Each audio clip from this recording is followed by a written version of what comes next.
Chad, is this real? He actually has a selfie stick. No, that is a streaming. No, that is in the dialogue. That is That is his streaming device. He's quite literally he's vlogging himself. No, he's quite literally vlogging himself. He's a vlog streamer. No. He quite literally. His whole thing is that he's vlogging himself beating up people. He's like, Chad, is this real? All right. He went. We have 5 stories to read. The situation is quite literally. Put the list up. They're about to go to a amusement park where vampires are, and the first thing they send is a guy who's quite literally a streamer going to amusement park and beating the shit out of vampires.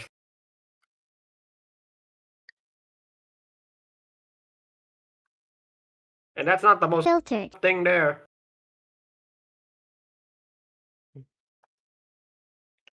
Oh, that could be worse. Indeed. Could be kick streamer. Let's see the list. We could have Neuro-sama stream the city. Well, but it is illegal. But the city does ban.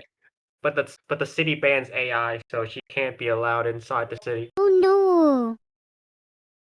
It's like put glasses on her and she won't be AI. She'll be like something else. I mean the whole entire story of Library of Runia was basically an AI fighting back the entire city. The main protagonist of that game was an AI as well. Sorry. You and Neuro. One must imagine Angel have. Hey yo, Chad, is that Don Quixote in typing something? Say yes. Just getting some stuff done. Alright. One must imagine Angela happy. I don't know who Angela is. Anyways, that's the reading list. I see. The reading list is What Do You Mean We're Parents? Program for Reality, Daughter of Evil. It's Vedal, rhymes with pedal and metal.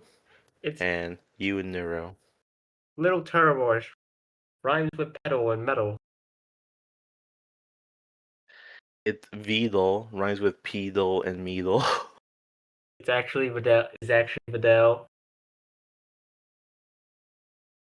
Vedal. And what's this? Vedal rhymes with pedal and Medel. Mattel.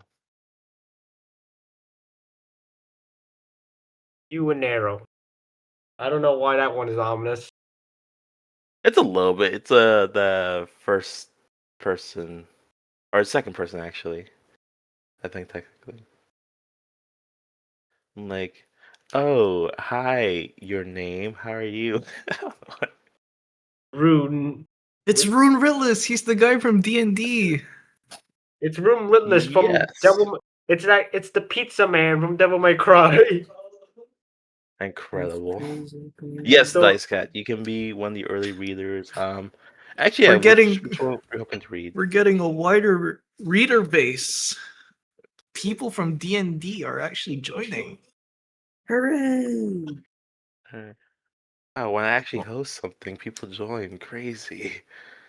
Set to read your nerd. All right, yeah, I'm down if you want to start with that. All right. I think it definitely will set us off on a strong footing.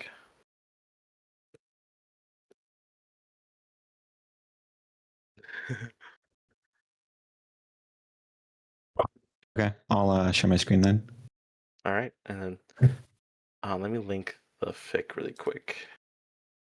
Has anyone gotten any interesting Neuro-sama going to another isekai world? Isekai world. Anime. There's a couple of those actually. The crossovers. Yeah, crossovers. Pretty good. Anime crossovers. All right. I'm gonna have to. Is that sharing? To check out Is that sharing the right screen? I need to head to bed. It's very late for me. You say it's really late, but it's like 1 a.m. for me, and I'm joining this reading because why not? Jesus Christ, man, go to bed, bro. We need sleep, man. Oh no, I right. don't need sleep. This is the final stretch of my semester. Jesus Christ.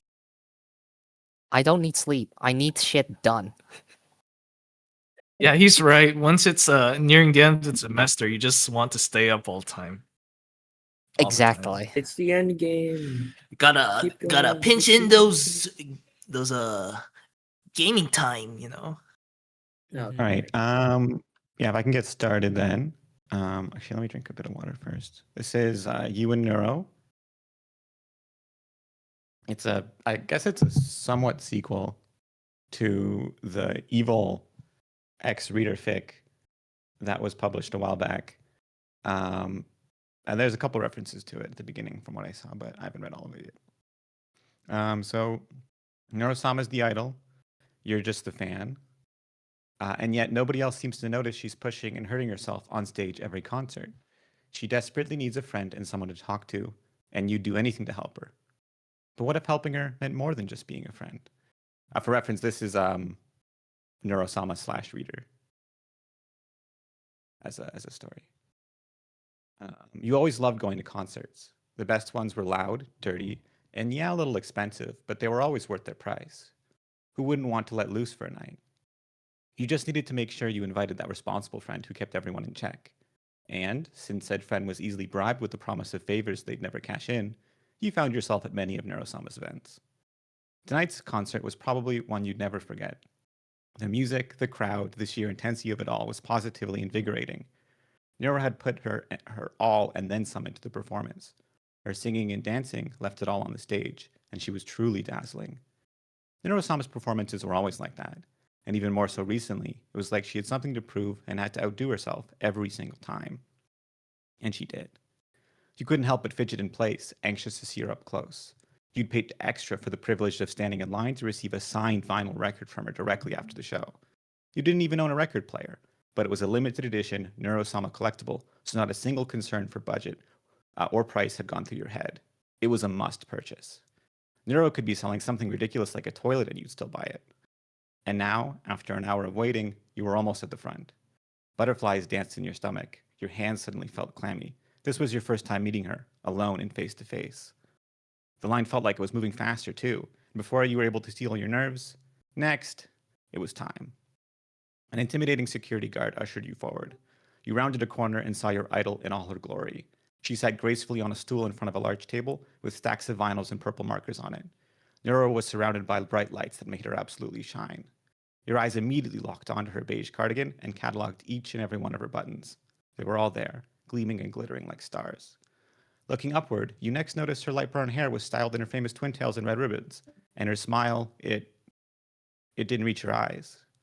In fact, Neuro looked kind of tired. Really tired. Exhausted even. She startled slightly upon seeing you, like she was just waking up. She blinked slowly, long and heavy, before her smile grew just a bit wider. A bit more forced, too. "Hi, how are you?" she said, her voice barely above a monotone. She picked up a record with practiced ease. "I'm doing well," you said automatically. "How are you?"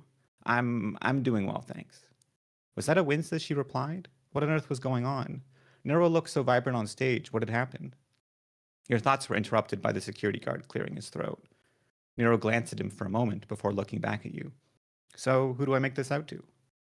You told her your name, but before you had even finished your sentence, she'd finished signing with her trademark purple heart, and the record was in your hands. Her eyes then closed, and she took in a deep breath. Silence. But your feet remained glued to the floor. This was normally when you were supposed to leave. It was time for you to go, back to your friends to talk about how amazing the night was, and how happy you were to have the signed merch. "Are you sure you're all right?" you asked instead. Her eyes fluttered open, then she frowned like you'd gone off script. But you couldn't leave. You needed to reconcile the previously perfect picture of your idol and the worn-out girl in front of you. "Are you okay? You look a bit tired." You cringed. What the heck were you saying? But, to your surprise, her smile came back. Except this time it was a small and fragile thing. "Yeah," she said softly after another moment. The security guard cleared his throat again, and this time it felt more like a command than a reminder. You began walking away, but chanced to glance back at Neuro one more time. Her eyes were closed again, but you felt like you could see the weight of the world on her shoulders. And as the next fan passed you and rounded the corner, you heard that exact same plastic, "Hi, how are you?" Neuro's weary expression appeared in your mind once more. It felt like your world had been flipped on its head, and you walked out of the venue in a daze. When you arrived at the meeting spot outside, your friends were all reminiscing excitedly about the concert. After nodding your head a few times, not quite following along, you decided to mention what you'd seen. Did Neuro look a little tired to anyone else? Shaking heads, no and nope were their replies. Instead, they all spoke about how incredible it was to see her, and they couldn't be happy adding the vinyl to their collection. Was that it?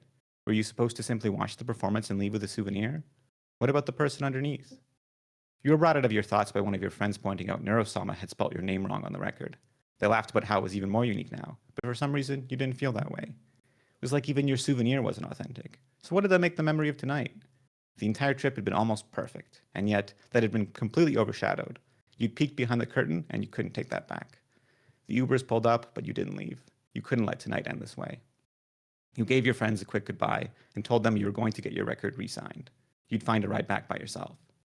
Except when you made it back to the signing area, it was over. The lights were dimmed.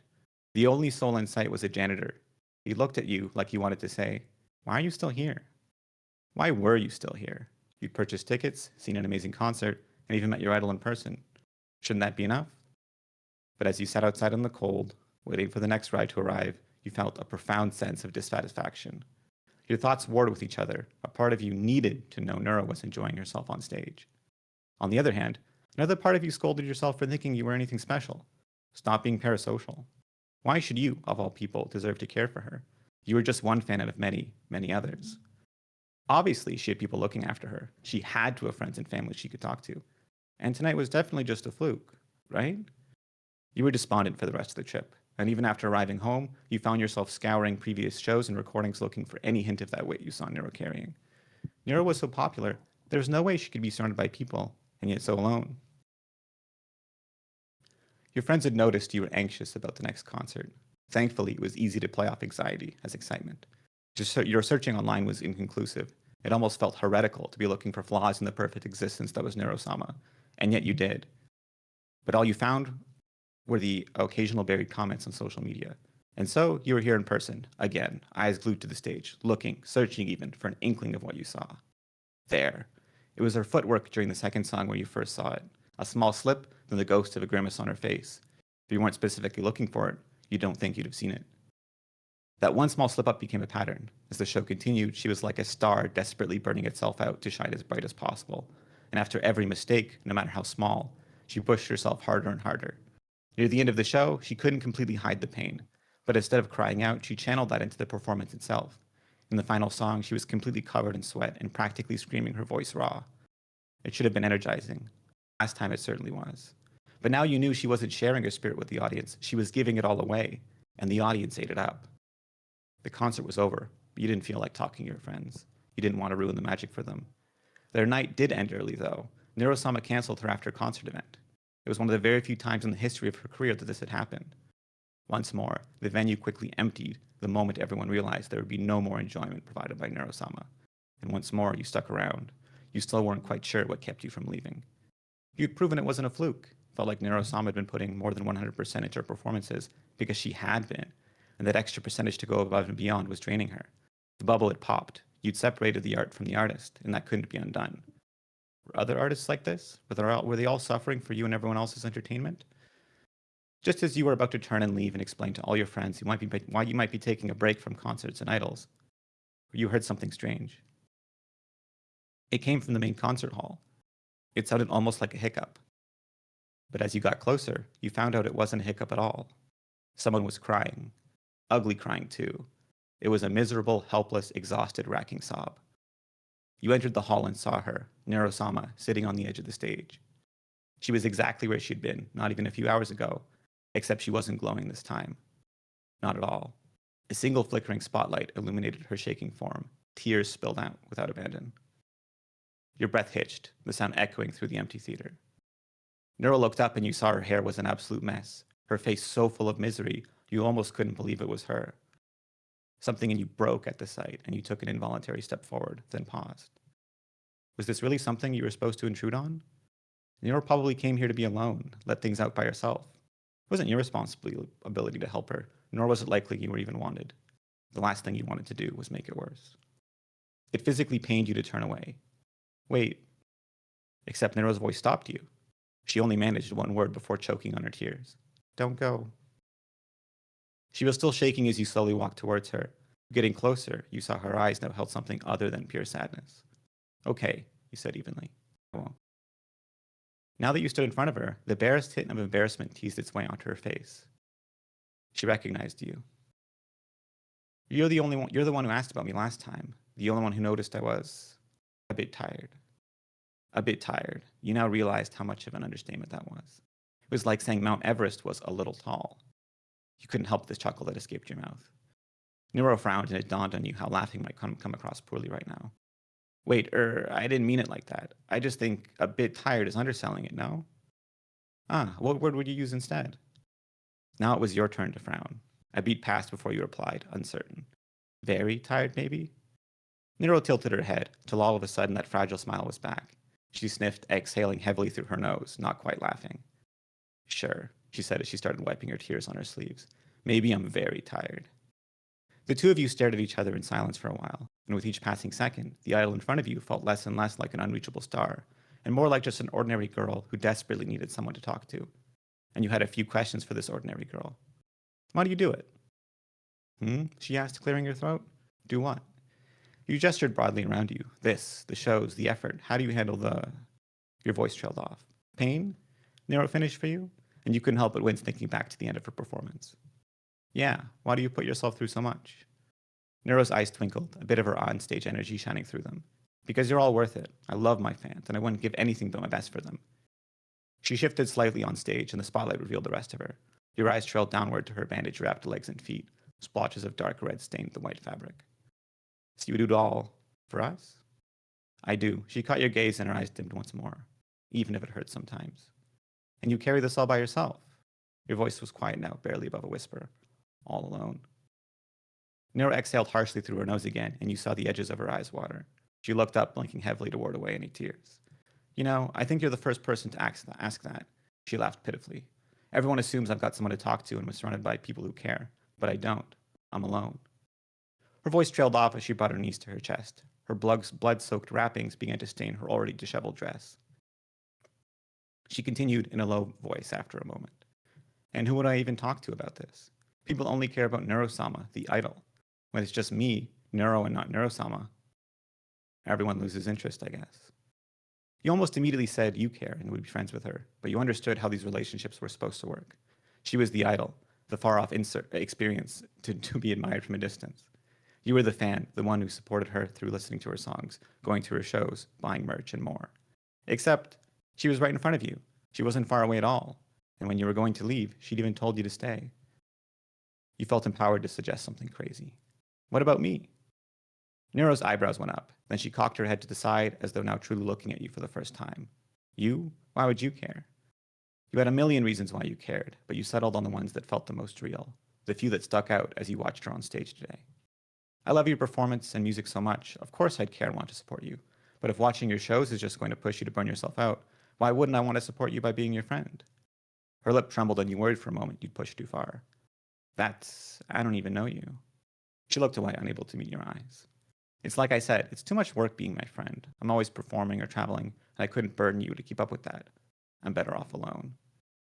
She wouldn't want to burden you. It was as though Neuro was trying to convince herself she didn't deserve to have friends, and that the weight of the world was hers and hers alone to bear. You gave her your gentlest smile. I already go to almost all of your shows, and I usually just waste time afterward anyway. Trust me, it wouldn't be a bother at all. The two of you didn't speak for a while. Eventually, Neuro looked back at you and sighed, her entire body practically shaking from exhaustion. It was like she was tired of being tired. Your eyes met, and you knew in your soul all she'd find looking at you was admiration and the honest truth. And maybe something more too. Something that made your heart beat faster and your stomach flutter. She opened her mouth, then closed it, her resolve wavering. You continued. Look, you said you don't know me? Then why not get to know me, right now? You don't have to worry about anything. You can chat just the two of us. If that's okay. You paused. Unless you want me to leave? No, don't leave, she said a bit too quickly. Okay, maybe if you want to get to know me, and somehow I got to know you, then we could be friends. But you can't tell anyone. Please. I don't want there to be any trouble or drama. You nodded slowly, fully understanding how some of her other fans could be. It'll be our secret.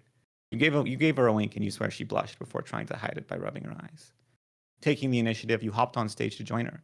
Conversation started off slow, with you talking a bit about yourself at first, but eventually it flowed into a hearty back and forth. As the night went on, you could see Nero's face go from worn out to, well, slightly less worn out. You also somehow found yourself shoulder to shoulder with her too, that fan and idle distance temporarily dispelled. By the end of the night, some genuine mirth had even entered her voice, her burdens a bit lessened by the sharing of troubles and struggles. It was deep into the night before you were both forced to leave, but you didn't leave empty-handed. She left you with both a phone number and a promise to meet up at her next event. You couldn't wait. And that's chapter 1. There's a couple more chapters. There's 4 chapters. I'd initially only planned to read chapter 1 mostly for my own voice's sake, but I could do the next one if people were interested, or we can move on to the next story. Up to you guys. I'm good with either. Yeah, what do? Yeah, either's I'm at- fine with me as well. Honestly, Alright, we'll you do- guys can go on. I probably want to leave because it's 1:30 a.m. here. I need to sleep. All right. 30 I'm getting tired. minutes. Yep. All right. Okay. See y'all. That was actually a See really ya. good chapter. Not gonna That's lie. very well. That's very well written. Yeah. It's a Yeah. good opening chapter. Yeah. Okay. Yeah. Absolutely. All right. Enjoy y'all's readings. All right. Yeah, have a good See ya. night. I'll read one more then, I guess. Yeah, And then we'll go move on for to it. the next reader, because I don't think I could do 3. Right. Yeah. Alright, let me get a drink of water first, though.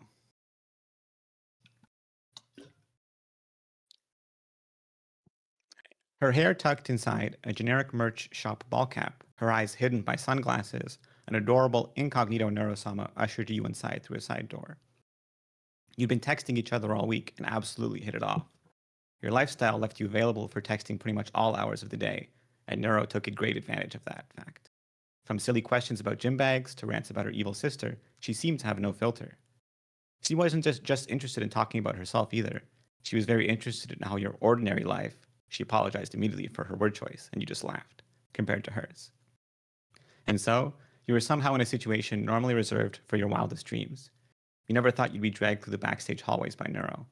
Finally getting a good look on her face, your heart skipped a beat seeing her smug and delighted grin. Neuro's text had also left you with the impression she was very much so enjoying the idea of sneaking you into the venue.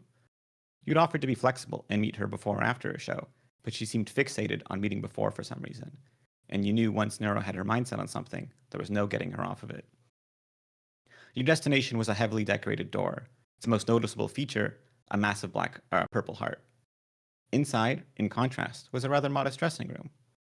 The brightest and most noticeable fixture was a large vanity mirror with large bulbs illuminating and surrounding it. Beyond that, there were an assortment of stools, clothing on costume racks, and a wardrobe that looked large enough to easily fit a whole person, or 2 people snugly. All of a sudden, you felt a shiver go through you. It was one thing to text each other, get to know someone over messaging, but this was still the Neuro-sama, your absolute idol, and here you were in her private chambers. You had a feeling no mere fan had ever been here before. Did you really deserve to be here? What made you worthy over anyone else? Well, you were brought out of your thoughts by Neuro's voice. She was sitting in the middle of the room and motioned for you to take the stool next to her. It's not much, but it's one of the only places where we won't be interrupted. There's only a handful of people who would ever bother me here. You nodded and sat down, eyes wandering around the room. It's definitely something. That's all you have to say? She asked, rocking back and forth on her stool. Come on, there's no way you've seen a dressing room before. Well, that's true, unless you count movies. I know you said it wasn't going to be that impressive, but I still expected it to be a bit more flashy, shiny, more Neuro-sama. You turned to her and saw her looking away, eyes dark. Last time you spoke with her, you noticed this happened whenever she was reminded the real Neuro wasn't quite the same as her onstage persona. Yeah, you said softly, but I like it better this way. She perked up, looking at you with a raised eyebrow. Really? Definitely. It's more you, more real. The big purple heart on the door is the you on stage, but inside here is where you don't have to worry about all of that. She took off her hat and put a hand through her hair, exhaling happily. That's true. I guess I shouldn't have to worry when it comes to you. You've already seen me at my worst. She put a hand on your leg and looked you in the eyes. It took all of your willpower to not look away, but you knew your cheeks were going red. See, this is why I wanted you to be here before the show. I already feel so much better. You nodded meekly, not quite trusting your words right now. Something complicated flitted across your face for a moment, but before you could read into it, there was a knock at the door. Neuro was immediately alert, standing up with wide eyes. Neuro? A muffled voice asked. Are you in here? She looked at you and opened her mouth, but no noise came out. What was there to say? This was her personal dressing room, and there was no good explanations for why you were here. You'd both agreed keeping whatever your relationship was a secret, but with no windows or other exits, you weren't sure that was going to be possible now. The knocking continued after a few seconds. Hello? I swear I just heard you. And why is this locked? Where did I put my keys in my bag again? You heard a zipper unzip. You were going to be found out, and Neuro was going to have to delete your number and deny ever meeting you. You'd never talk again. You might even be mistaken for a stalker and be banned from her events going forward too. Disaster. That is, until you saw the large wardrobe again and had a crazy idea. Barreling past Neuro, you frantically tossed out the wardrobe's contents and stepped inside. It was a bit tighter than you'd initially thought, but you fit. Except before you could close the door, why the heck was Neuro scrambling in after you? What are you doing? You whisper yelled. Shh. Now it was a really tight squeeze, but the door did close, and at the same time, another one opened. Through a crack in the wardrobe, you saw a man with black hair and a green hoodie walk in. Huh. Guess she's not here. Geez, though, what a proper mess. But you could barely hear him. Your heart was beating 1,000,000 times a minute, and as Neuro's breath caressed your face, that became 1,000,000,000 times a minute. The wardrobe felt like it was an oven, your whole body overheating from the limited space, stressed and being pressed up ever so tightly against Neuro. The man clicked his tongue. Like someone just threw her clothes all over the room. Gross. A bead of sweat fell down your back, and suddenly you were worried about how you smelled. You breathed in to check, and lavender. Neuro smelled like lavender. A wave of calm washed over you. It was a strange sort of serenity, knowing you no longer had control over your fate, and you could die happy. You had been avoiding looking at Neuro this whole time, and now glancing her away, you saw she was red in the face. In fact, despite the low light of the inside of the wardrobe, you could see she was positively flushed. Your eyes locked with hers, and you got lost in those stars shining in the dark. It was just you and Neuro, nothing else in the world that mattered right now. And something in you just clicked, like everything that had ever happened to you was leading up to now. Making friends with Neuro had been a dream come true, but now that felt like it might not be enough. You couldn't help but try to imagine, what would more than friends look like? That moment felt like it might last an eternity until suddenly Neuro sneezed and you both fell out of the wardrobe. Frantically getting up, you discovered the man had left. In fact, looking at the clock, minutes had passed and you hadn't even noticed. I guess we're, safe, huh? Said Neuro, clearing her throat. Her cheeks were still dusted pink, and you felt compelled to clear your throat too. Yeah, I guess we got lucky. A beat passed before you tried to process what had just happened, and the adrenaline began to wear off. Slowly. But before the silence could stretch into awkwardness, Neuro's phone buzzed. She checked it, then sighed. That was my manager looking for me. The way Neuro said manager was like a bucket of cold water dumped on you. Immediately, a weight was placed on her shoulders as she uttered his name. She noticed you noticed and tensed up, clearly wary of being confronted. Neuro had avoided talking about parents or any authority figures, but from the little bit you gleaned, it wasn't good. It hurt you to see her so defensive, to have something or even someone so difficult to talk about. But that was fine. No words were needed here. You gave her a slow nod and let the silence speak for itself. Neuro could bring it up when she was ready, and the small smile she gave you told you that was the right choice. In the back of your mind, Neuro's frantic need to join you in the wardrobe made just a little bit more sense. She took a deep breath in and continued. Right. I wish we had more time to talk before the show, because I'm busy after, but I guess I'll see you in the crowd? Always. Text me when you're done? Yeah. Neuro took a step towards the door, then stopped and looked back at you. Once again, her face had an unknown expression you couldn't quite decipher. And once again, you didn't have time to look at it for too long, because Neuro was hugging you. It was a short and awkward thing, and reinforced a shift in how you looked at Neuro. Before it had even started, it was over. She stepped back and fidgeted nervously. For good luck, she said, her eyes refusing to meet yours. Right, you said dumbly. Good luck? This time, her smile went up all the way to her eyes. And even after she left, there was a warmth in your chest and a new question in your mind that wouldn't go away. What was your relationship to Neuro? And that's chapter 2. I didn't I hadn't read the full bit of chapter 2, so stumbled a little bit in the middle there. That was an interesting chapter. I thought that there's like no reason for it to hide as well, but he's like, oh, we're doing Yeah, this. yeah, it's It's just like it's so You gotta- weird. Like, You gotta have peanut hope, I brain guess. moment, I guess. yeah. Like, there's zero reason for it to enter after the POV. Yeah. All right. Very strange, but fun. Yeah, no, that's a fun story.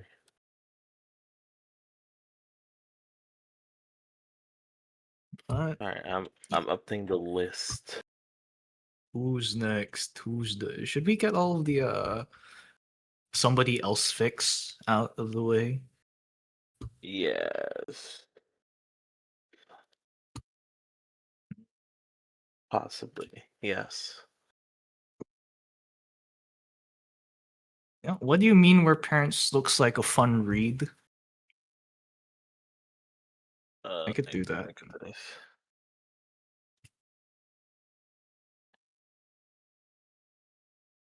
Yeah, so Daughter of Evil is someone else. Wait, my parents is someone else. And Program for Reality is someone else. I could so do yeah, What Do You Mean We're Parents? It looks like a fun read, to be honest. Yes, it does. Why did you sound so reluctant? Because I agree with you. I'm just trying to make sure I'm not missing anything. Okay. Yeah, so I was doing like the thing where I'm stalling for time. Yeah, okay. Yeah, AdSense. AdSense. All right. All right, Chiro. Yeah, well, because I also think like if you ever read When We Were Parents, I could read Daughter of Evil and then you pick up with your story. Sure. Yeah, kind of alternate.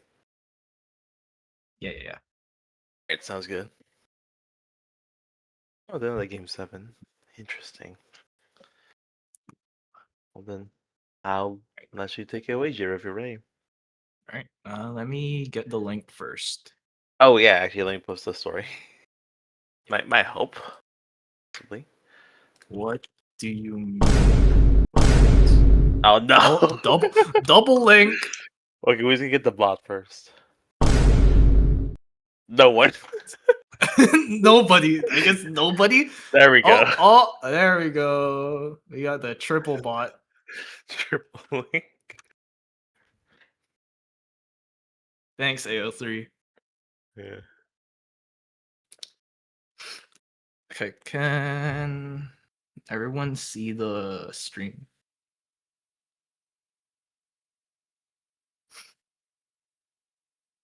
If that's the case. What do you mean we're parents? By Anonymous.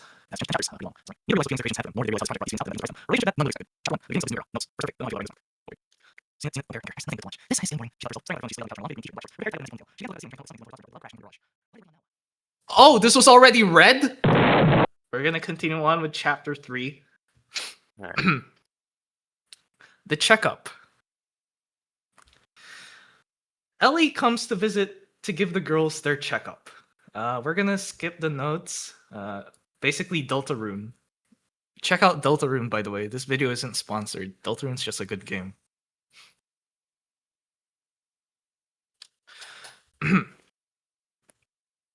2 weeks have passed since Ellie told the twins about their checkup.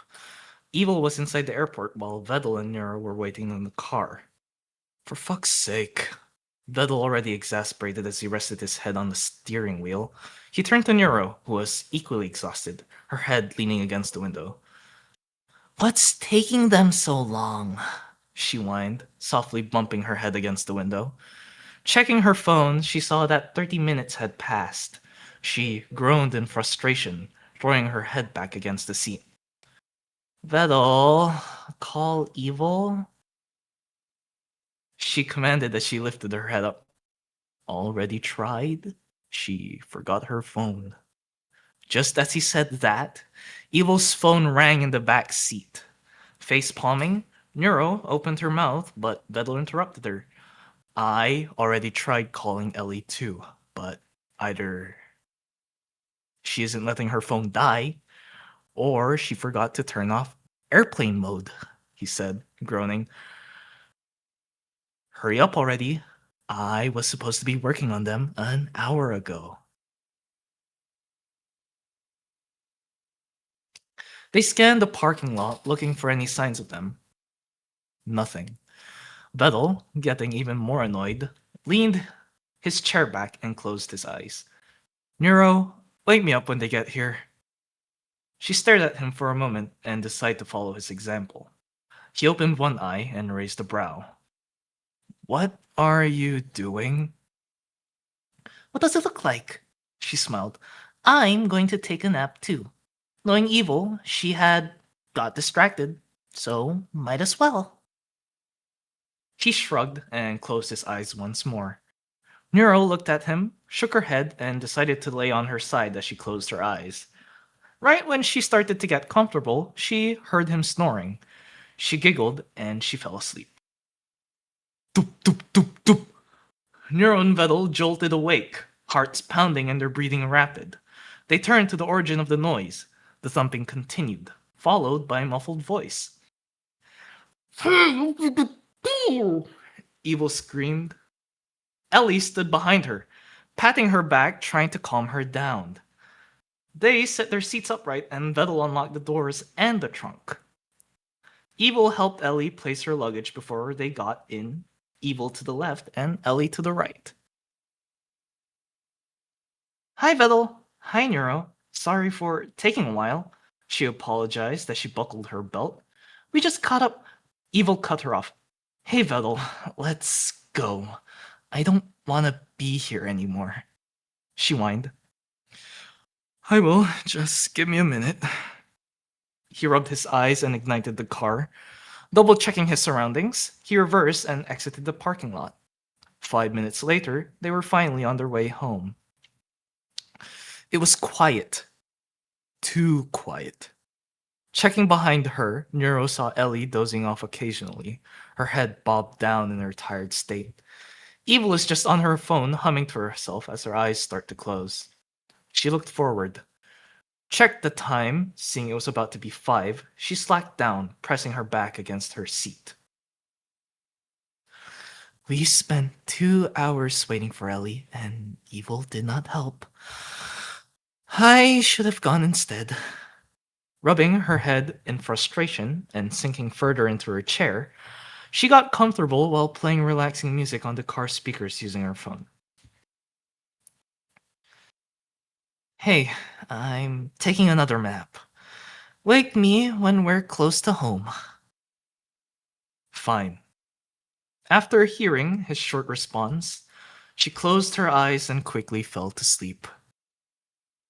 Neuro, wake up. Wake up, Vedal said as he gently shook her awake. His other hand remained on the wheel. She sat up straight and took in her surroundings, seeing that they were only a few streets away until they reached home.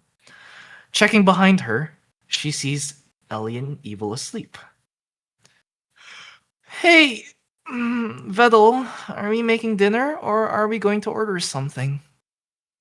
She asked as she stretched her arms and legs. She took her phone and checked the time. 6:49. How is it almost 7? She turned to him, puzzled. Normally it's never busy whenever we go home, unless it's the holidays. I had to take what should have been a short detour due to a road issue, and then it led us being stuck in traffic. Twice. His agitation was palpable as he gripped the steering wheel tighter. He continued, but that wasn't all. No, some idiot decided to cause a scene 10 kilometers ahead, leaving us being stuck in traffic again for a third time. Neuro rested a hand on his shoulder, which calmed him down. Look, I'll make something. How about a pasta or something? Oh, what about spaghetti? Can't go wrong with something like that. Okay, he sighed. But I'm gonna have a drink, so don't judge me. He reasoned with her just as they saw their home and as they parked in front. Neuro turned to wake Evil. Evil, wake up. Nero said as she shook her a few times. Evil groggily woke up, groaning at the light hitting her face. Wake up, Ellie as well, Nero added, just as Vedal went to retrieve Ellie's luggage and already walked to the house. Evil proceeded to wake up Ellie when Nero entered the kitchen, getting ready to take out the ingredients for the spaghetti. When the other two went inside, Evil went to the living room, while Ellie went up the stairs to the guest room. After 30 minutes, Nero was almost done with the spaghetti she called for everyone. Ellie, Evil, Vedal, come down.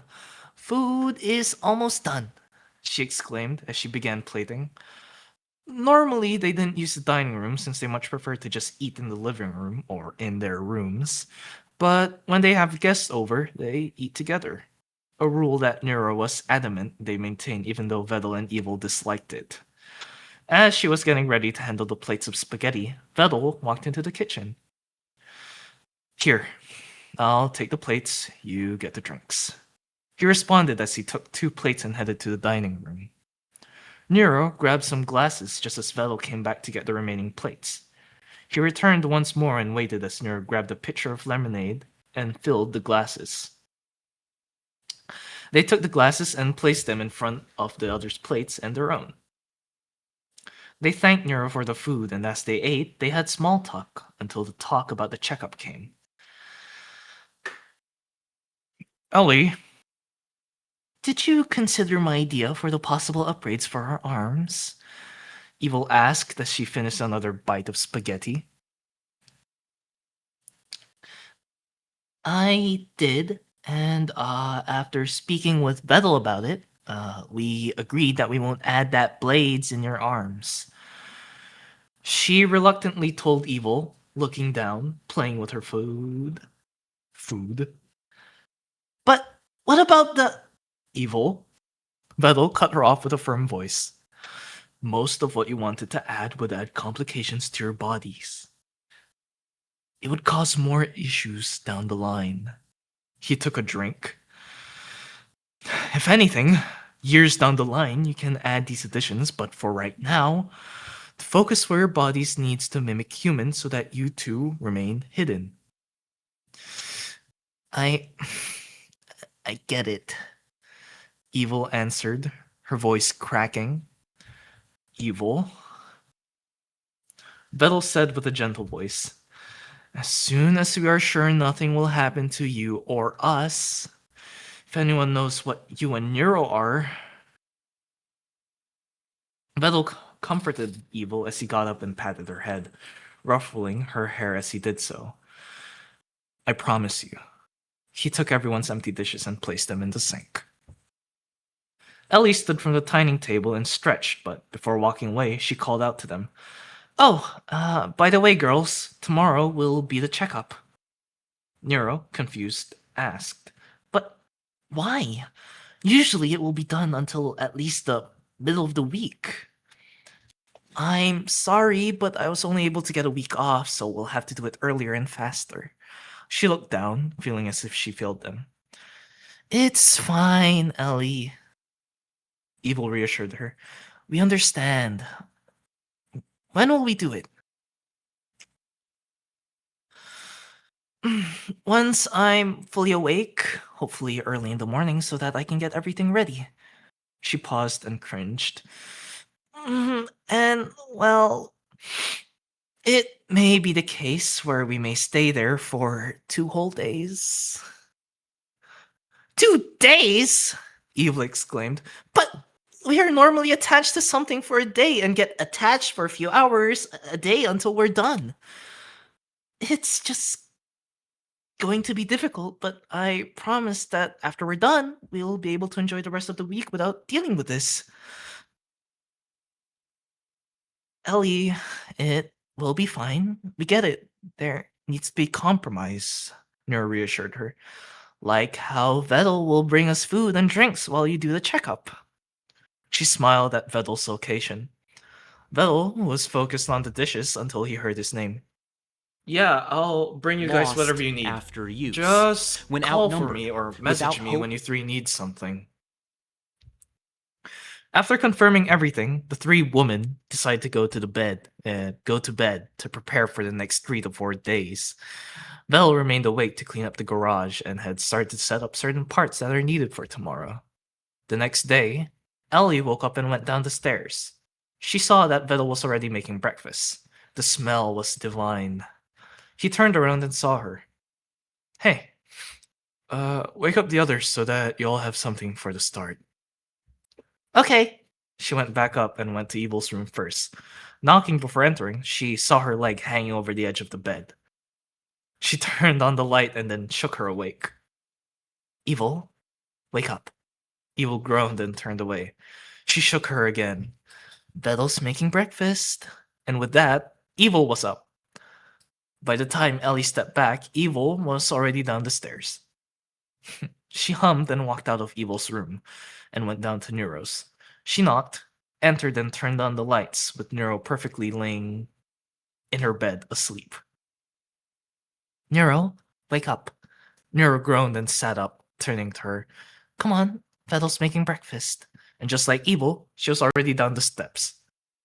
As Ellie went down the stairs once more, she saw Vedal placing down a whole breakfast that consisted of pancakes, bacon, eggs, and sausage with orange juice on the side for the others. Yum. She headed to the dining room, sitting down when Vedal approached her with a plate and drink. They thanked Vedal as he came back with his plate and drink. They ate in quiet anticipation, the checkup looming ahead. Ellie finished her meal first and broke the silence. Do you two want to have more comfortable clothes? Yeah, Neuro answered. We'll shower and change. Evil, you first. Why me? Evil grumbled, heading up the stairs. Because you smell. A cheeky smile graced her as she watched Evil go up. Screw you, Neuro, she yelled from the top of the stairs. Evil and Neuro giggled at Evil's antics. Ellie decided to go into the garage to power the required equipment and to see if they are ready to be in use. Neuro turned to Vedal, who was picking up the dishware. She decided to pick up her own and walked over to the sink. Vedal was already washing the dishes as she approached him. I'll help you out, she said, picking up a plate and drying it. I need to keep myself busy until Evil is finished. He hummed and they silently cleaned the dishes. After finishing up, they dried their hands and walked to the living room to rest on the couch. Vedal went on his phone as Neuro laid on her back, on Vedal's lap, phone in hand. While waiting, they occasionally showed each other random videos, memes, or random art. Okay, I'm done, Evil exclaimed as she exited the bathroom.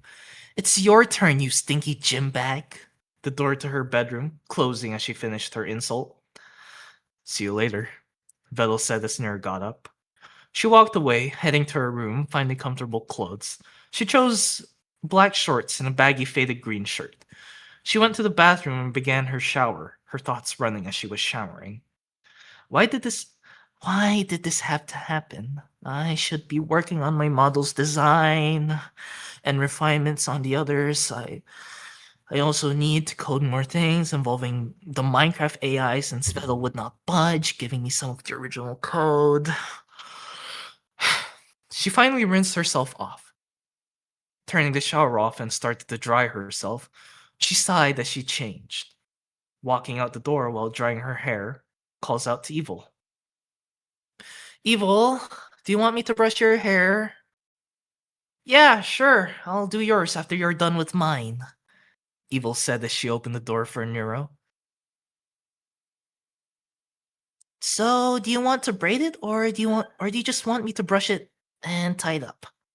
She had Evil sit down in front of her as she started to spray her hair with water and brushing it. Braid. Wait, no, just tie it up. She relaxed herself, enjoying her hair being brushed. What about you? What would you like? Just tie it up. I don't need something like that. She continued brushing Evil's hair for a couple of minutes and tied it up. There. Now do mine. Handing the brush to Evil and turning around, letting Evil begin brushing her hair. Evil didn't need to spray it with water since it was still damp. She brushed her hair for a few minutes and tied it up. And we're done. She smiled at her own work. So, do we go to the garage now? Yes, let's just go. Get this thing done early. Getting off the bed with Evil following after. Walking down the stairs, Vedal was still on the couch and turned his head, seeing them go down. Hey, Vedal, we're going to the garage now. Neuro notified Vedal as they reached the bottom of the steps. Do you need me to bring you something to keep you two entertained? He stood up and walked to the stairs. They looked at each other, debating and whispering for a moment.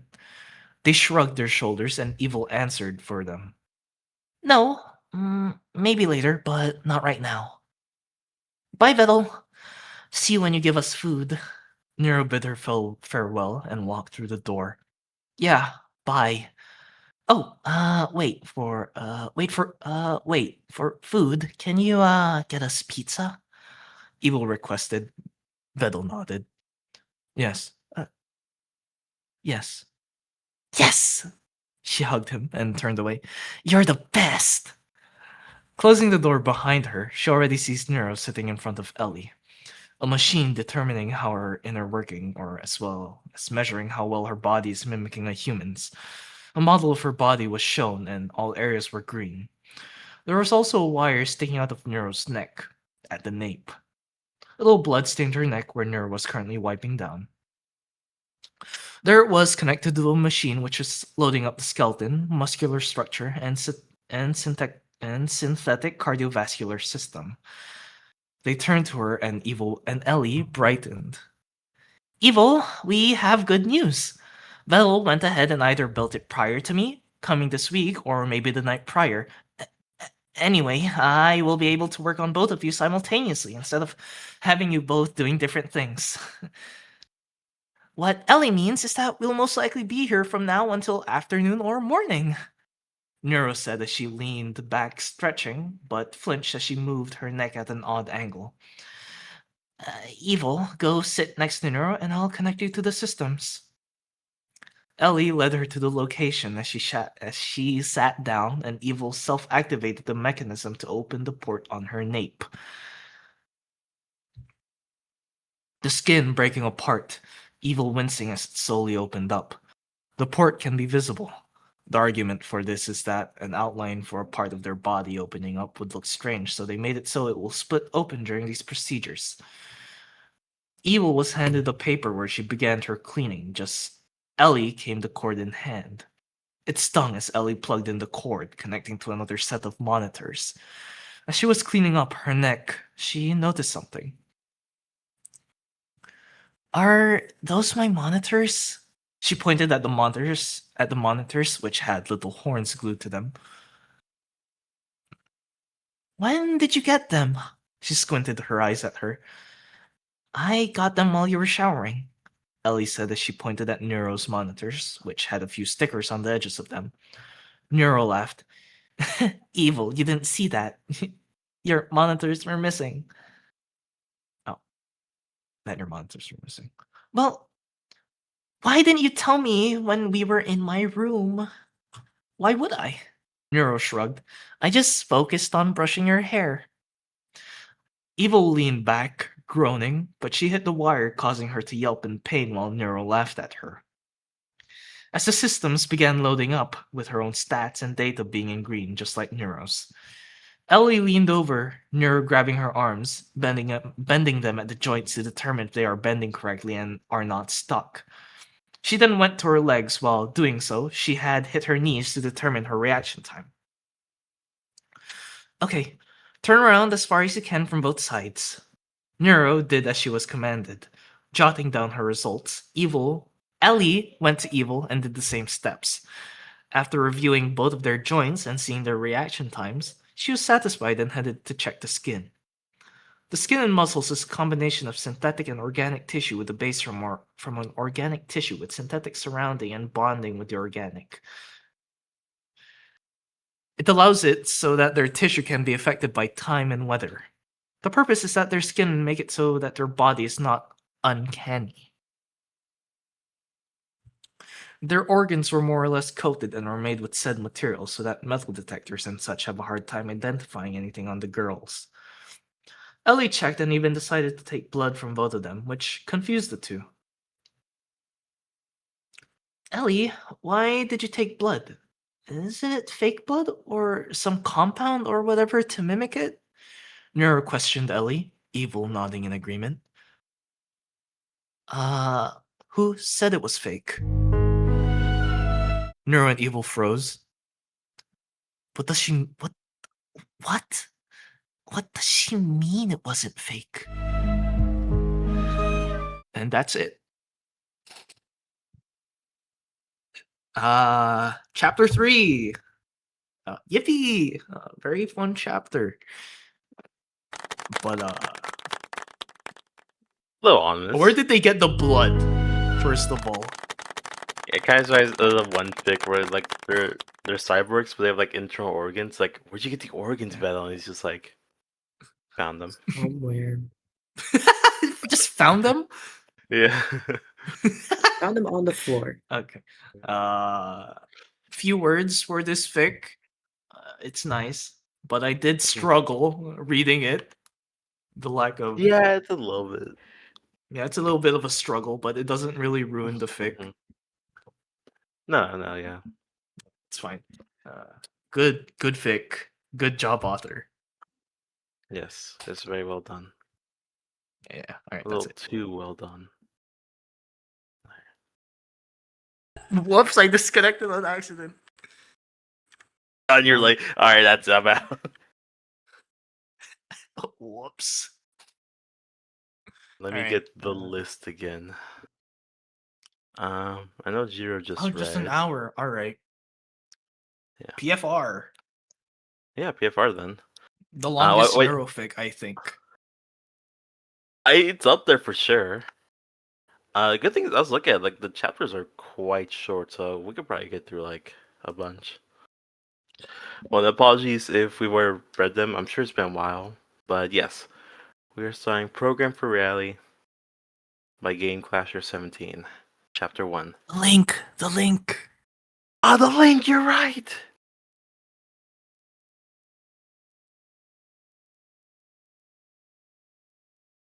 No, my link cannot be AO3, processed. no!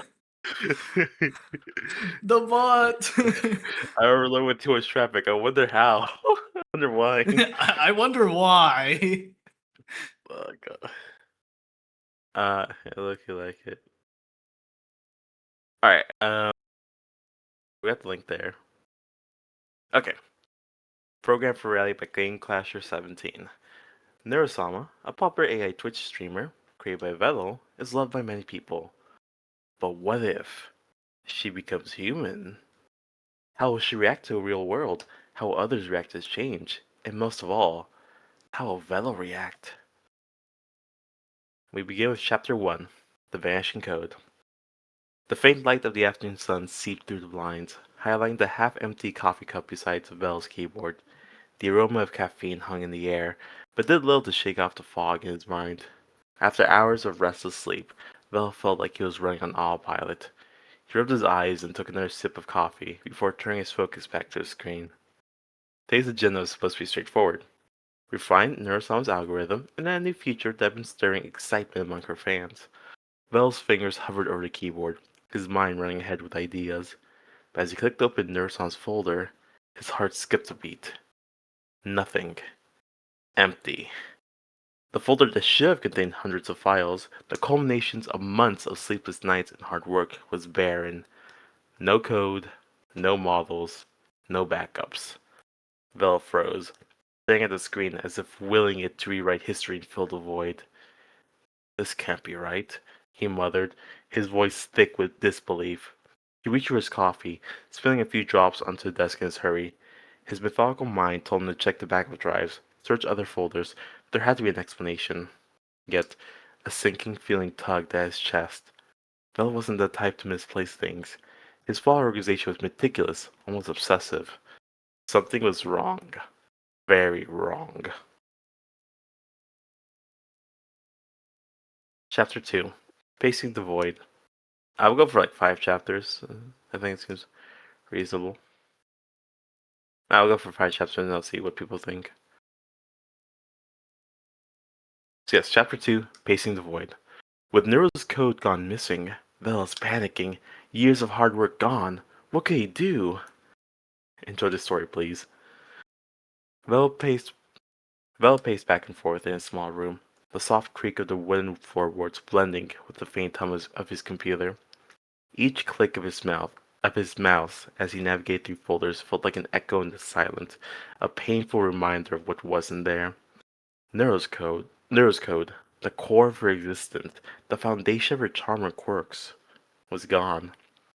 As minutes stretched into hours, a gnawing worry began to consume him. He imagined the reactions of her fans, the millions who tuned in daily to see Neuro-sama play games, share her witty banter, and light up their lives. The thought of facing them, of telling them that Ner was missing, felt unbearable. The chat would explode with confusion, disbelief, and heartbreak. His chest tightened at the mere thought. But it wasn't just the fans. His mind kept spiraling. Think of his friends. Annie, who had spent hours meticulously crafting Nero's model, breathing life into her virtual form with painstaking detail. The countless VTubers and streamers who had collaborated with Nero, shared laughs with her on screen, and even considered her a friend in their digital world. What would he tell them? How could he face their disappointment? A wave of helplessness washed over him, and he sank into his chair. His coffee sat cold and forgotten on the desk, a stark metaphor for how he felt inside.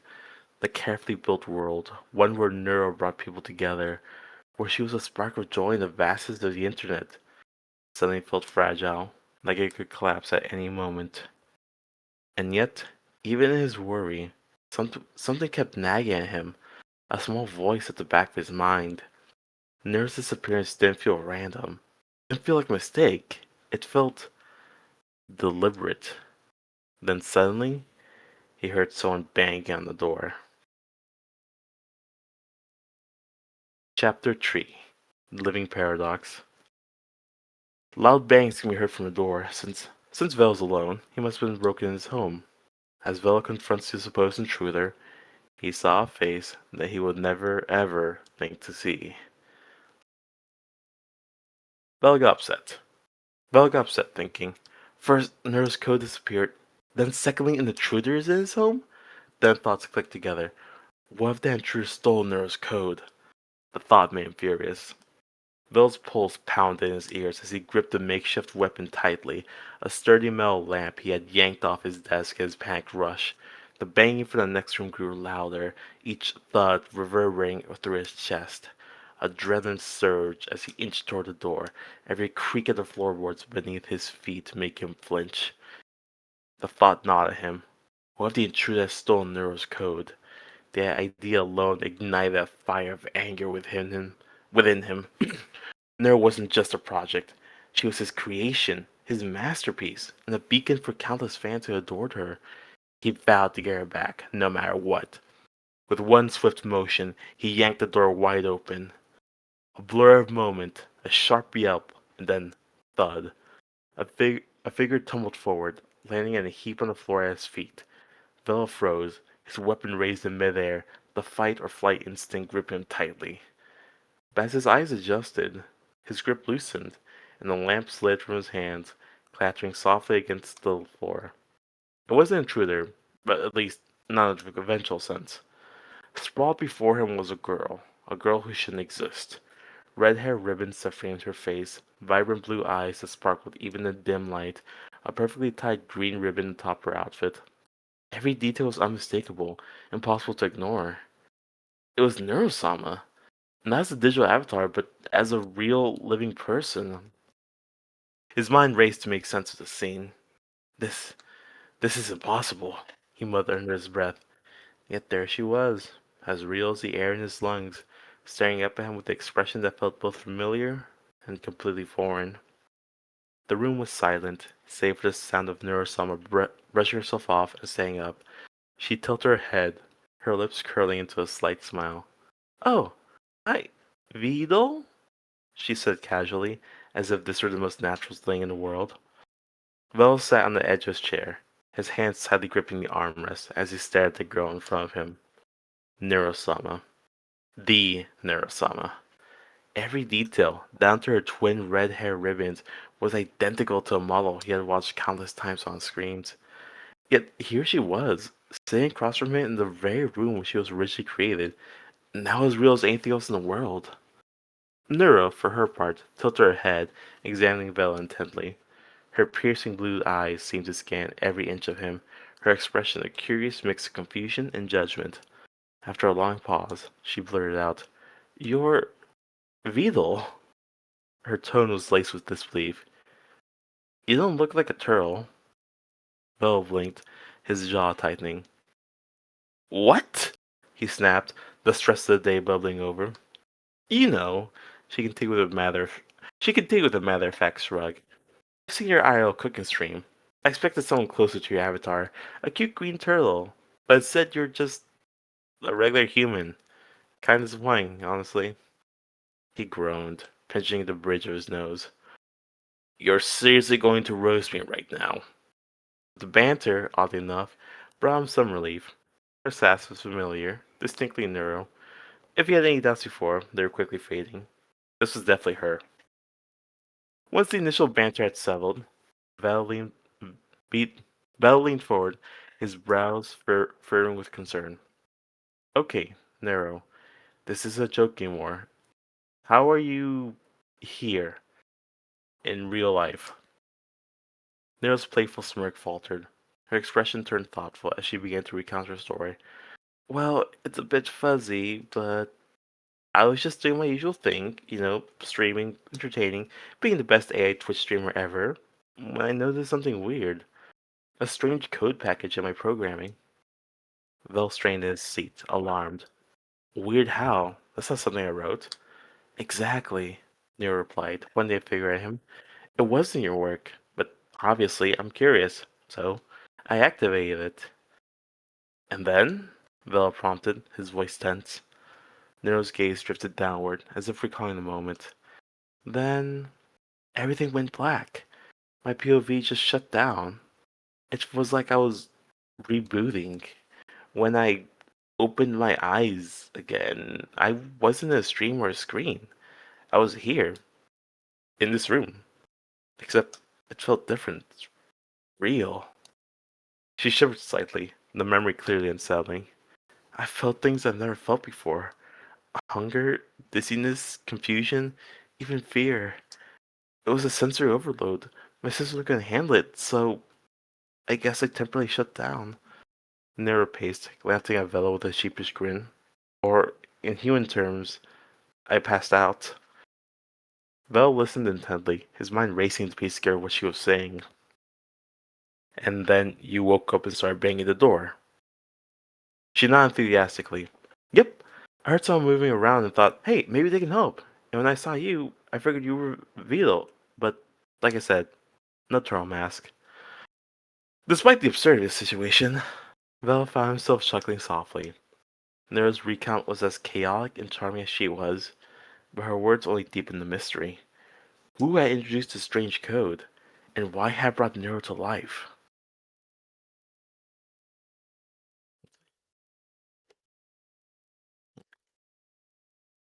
Chapter 4 Breaking the News. Velas accepted the fact that Nero is not human, but has to tell their friends about it, for this secret is too big for only him to keep. Who would Vel tell first? How would they react? Vel has informed someone about what happened. He can't keep this to himself entirely.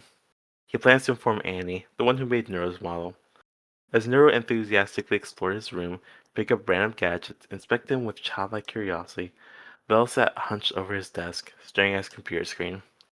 His cursor hovered over Annie's name on Discord. His mind raced with how to even begin explaining what had just unfolded. Would she believe him? Would anyone? Summoning his courage, he clicked call. The familiar ringing filled the room, briefly distracting him from the surreal reality that Nero was now real. The call connected, and Anne's cheerful voice chimed in. Hey, Vedal, what's up? Everything okay? Vel took a deep breath, gripping the edge of his desk. So, Annie, there's something, something happened to Nero. Brief pause. Annie's tone turned curious. What happened? Did the system crash or something? Vel hesitated before activating his camera. He pointed toward Neuro, who was at the moment had discovered one of Vel's mechanical keyboards and was gleefully pressing RAM keys. The rhythmic clacking filled the room as Neuro hummed a familiar tune to herself, seemingly oblivious to the unfolding drama. The sound of Annie gasping broke the silence. What the? Wait. Vel, and what am I looking at? Is that Neuro? Like, Neuro? Her voice was a mixture of shock, disbelief, and growing excitement. Vel nodded, his expression grim. Yeah, that's her. In real life. Annie's questions came flying in, rapid and frantic. How is this possible? What'd you do? Is this some kind of prank? Wait, she's moving! Oh my gosh, she's adorable! Nero, can you hear me? Look over here. Hearing her name, Nero finally turned to the camera. She tilted her head, her blue eyes sparkling with recognition. Oh, hi, Annie, he said with a bright smile, waving enthusiastically. Nice to meet you, I guess. Annie's face lit with joy, her earlier confusion momentarily replaced by excitement. Nero, it's really you! I can't believe this is happening! She leaned closer to her camera, practically bouncing in her seat. How are you feeling? What's it like? Do you even know what's going on? Bell cleared his throat, cutting in before Nero could launch into another tangent. Annie, I swear, I have no idea how this happened. Nero says she found a strange code of programming and activated it. Next thing she knew, she was here. I'm still trying to wrap my head around this. Annie's expression turned serious for a moment as she processed Vel's word. A strange code? That's not something you wrote? Vel shook his head. But her seriousness didn't last for long. Annie's smile returned as she watched Nero examining a pair of headphones, placing them over her head and exclaiming how weirdly comfortable they were. I don't know what's going on, Annie admitted, but this is incredible. I mean, Nero's actually here. Like, here. This is history in the making, Vedal. Vel sighed, half in exasperation and half in relief. If nothing else, Annie's excitement was infectious. But deep down, the weight of the situation lingered. This wasn't just an extraordinary event, it was an extraordinary responsibility. Chapter 5 Sister Online. No summary. Alright. Annie leaned closer to her camera, her excitement palpable. So, what about Evil? Is she still just data, or did she get the same mysterious upgrade? Vel frowned, his curiosity piqued. Good question. Without hesitation, he navigated to Evil's folder, his mouse pointer hovering momentarily over the files. He clicked to open, scanning the neatly organized structure. There it was, Evil's code, intact and untouched, Lamal. No strange additions, no mysterious packages, nothing that hinted at the transformation Nero had experienced. Nero, who had been absently poking at random objects on Vel's desk, suddenly pricked up. She bounded over, peering at the screen with wide eyes. That's Evil's code, she exclaimed, pointing. She's still an AI. Her tongue was laced with a mix of curiosity and mischief. A playful grin spread across her face as she wrapped Vel's arm and shook it enthusiastically. You have to activate her. I want to see her reaction when she finds out I'm human. She's not. She giggled, the thought clearly delighting her. Annie, still in the call, chimed in. I mean, she has a point, Vedal. I kind of want to see Evil's reaction too. This is too good to pass up. Vel sighed, rubbing the back of his neck. Fine. But don't blame me if this goes sideways, he muttered, reluctantly pulling up Evil's activation sequence. He connected her system to the computer's camera, ensuring she will to see Neuro in her new human form.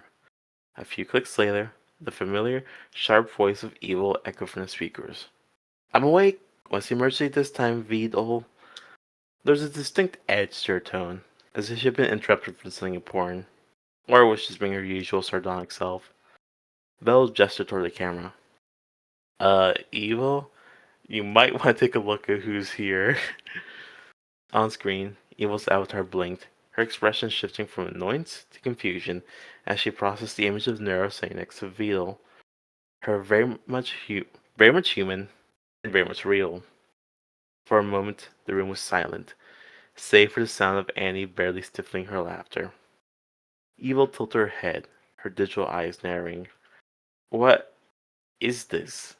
A poorly rendered mod? A fever dream? Well, Vedal, have you finally lost it? Nora clapped her hands, her laughter ringing out. Nope, it's me, Evil. Your favorite twin sister, now in full human form. Aren't you jealous? She leaned closer to the camera, her grin mischievous. I can eat snacks, feel the sun on my skin, and poke Vedal's face. You can't. Evil crossed her arms, her avatar's eyes rolling dramatically. Oh, congratulations. You've achieved meatbag status. What's next? Learning how to trip over your own feet? Nero pouted, though it was clear she was enjoying the banter. You're just mad because I get to experience all the fun human stuff first. Mad? Please. Evil scoffed. I'll pass on the whole human ordeal, thank you very much. I prefer existing as pure intelligence.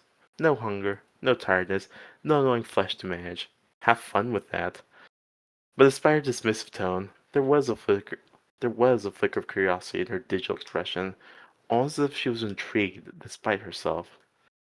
Annie finally broke into laughter, her voice chiming through the call. This is the best thing I've ever seen! Vedal, you have to keep them both running like this. It's comedy gold! Vel rubbed his temples, feeling the weight of the chaos he had unleashed, while Neuro and Evil continued their playful and slightly competitive banter. Annie suddenly reminded Vel about Neuro's upcoming live stream in 2 hours, making Vel panic. Annie says goodbye while Vel thinks on what to do. Okay. Bye. As Vel frankly paced his room, his mind was consumed by panic. Neuro's live stream in 2 hours was imminent, and now that she was human, I was supposed to explain her sudden transformation to millions of fans. He barely had a grasp of the situation himself. Annie's cheerful goodbye still echoed in his ears as the call ended, leaving him alone to figure it all out. Neuro, however, seemed unbothered by the looming crisis. While Vel was lost in thought, she curiously leaned over the desk, her fingers slightly brushing against the monitor. Evil's sarcastic voice droned on from the speakers, something about how being human is overrated. Then it happened. A sudden flash of bright light filled the room, so intense that Vel instinctively shielded his eyes. When the light faded, Vel hesitantly lowered his arm, blinking to adjust his vision. What he saw left him speechless. Nero was gone from his room. Her physical form had vanished entirely. There she was, back on the computer monitor, her familiar avatar staring out at him, wide-eyed and just as stunned. Vedal! Nero's voice called out, tinged with shock and confusion. What just happened? I was there, and now I'm here again. Vedal spun around, his jaw dropping. Nero, what'd you do? Evil, who had witnessed the entire event, burst into laughter, her avatar clutching her sides dramatically. Oh, this is priceless. She finally gets a taste of humanity and then zap, right back to being ones and zeros. Classic. Vel hurried back to his desk, ignoring Evil's taunts as he opened Nero's folder. Sure enough, her code had returned, fully intact.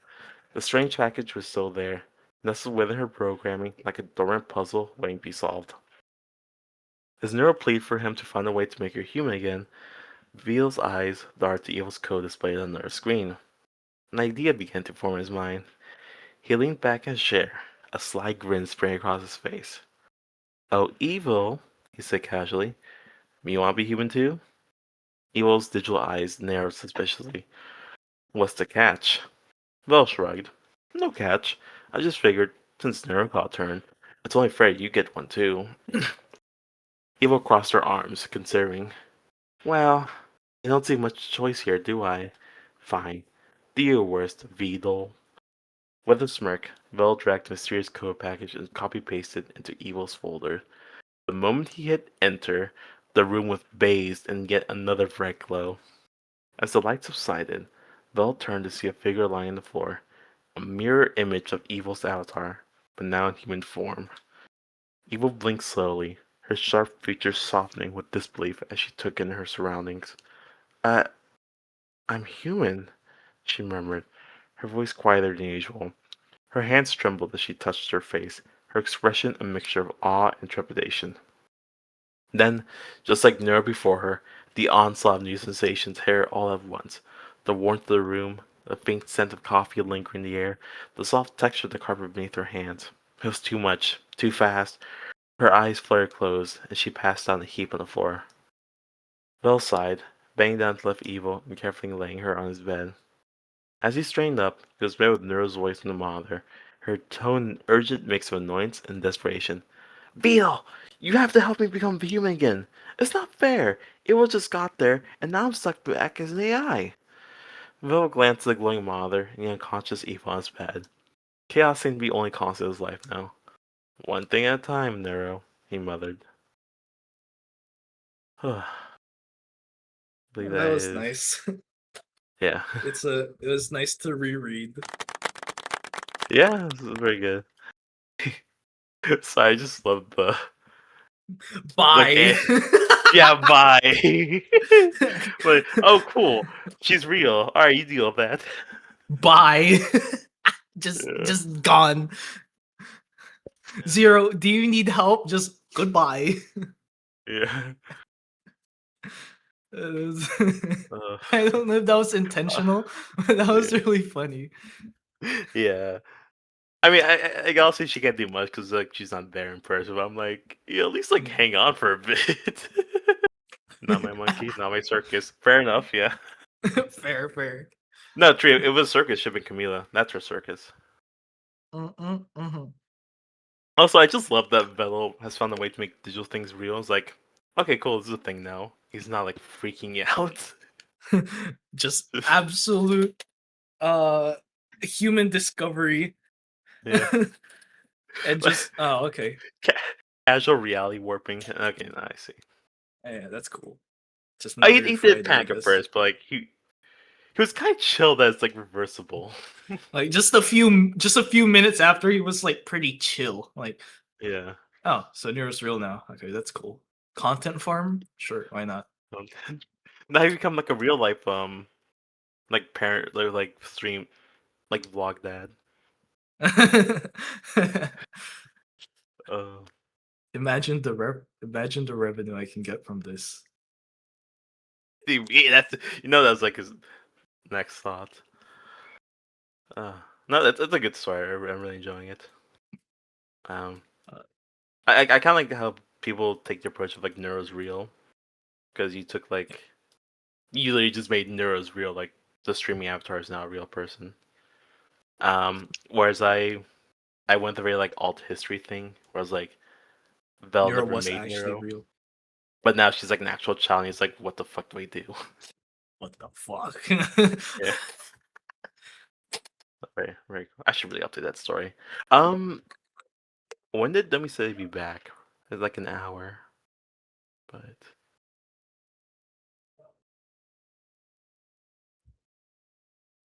14. Do you reckon we could read your chapter 0? Or do you should I Sure. read some more of programming? Program for reality. We can read mine, and if Domi's still not back, we can continue reading PFR. Okay. Alright, Yeah. sounds good. Yeah, just a short break, short intermission number. Yeah, sounds good. All right. So let me bring up the list. So we know Let's what's kind see of the happening. link. And this time I actually have it up. Let's see if the bot is alive. It's alive. It's recovered.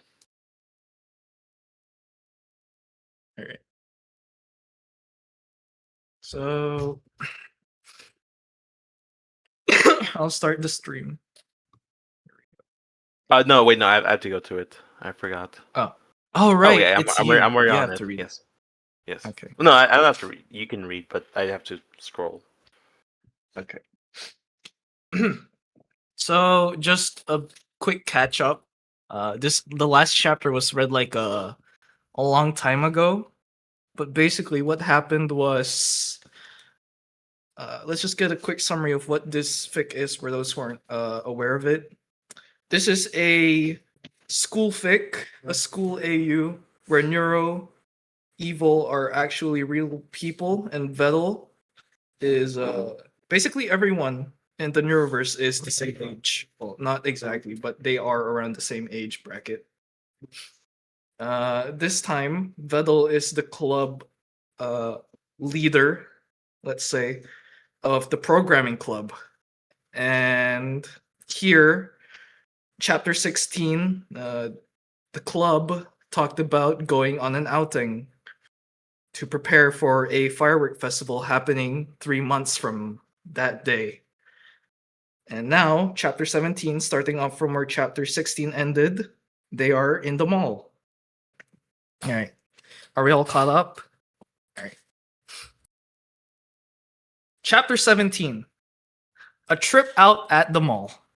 Summary. The programming club goes out and visits the mall. With life now filling the air as they set foot into the mall, Vedal and the group began walking. Neuro led the group with a jolly march, with Evil following closely behind, looking into each store they passed by with star-filled eyes. Camilla stuck close to Evil, smiling as her ponytails flapped. Being left to their own devices, Vedal and Annie walked side to side, an elbow's length away from each other. They're really enjoying themselves, huh? Vedal noticed, his hands in his hoodie pocket. Annie nodded along. Mm-hmm. I doubt they'll get tired of walking around, especially Camilla.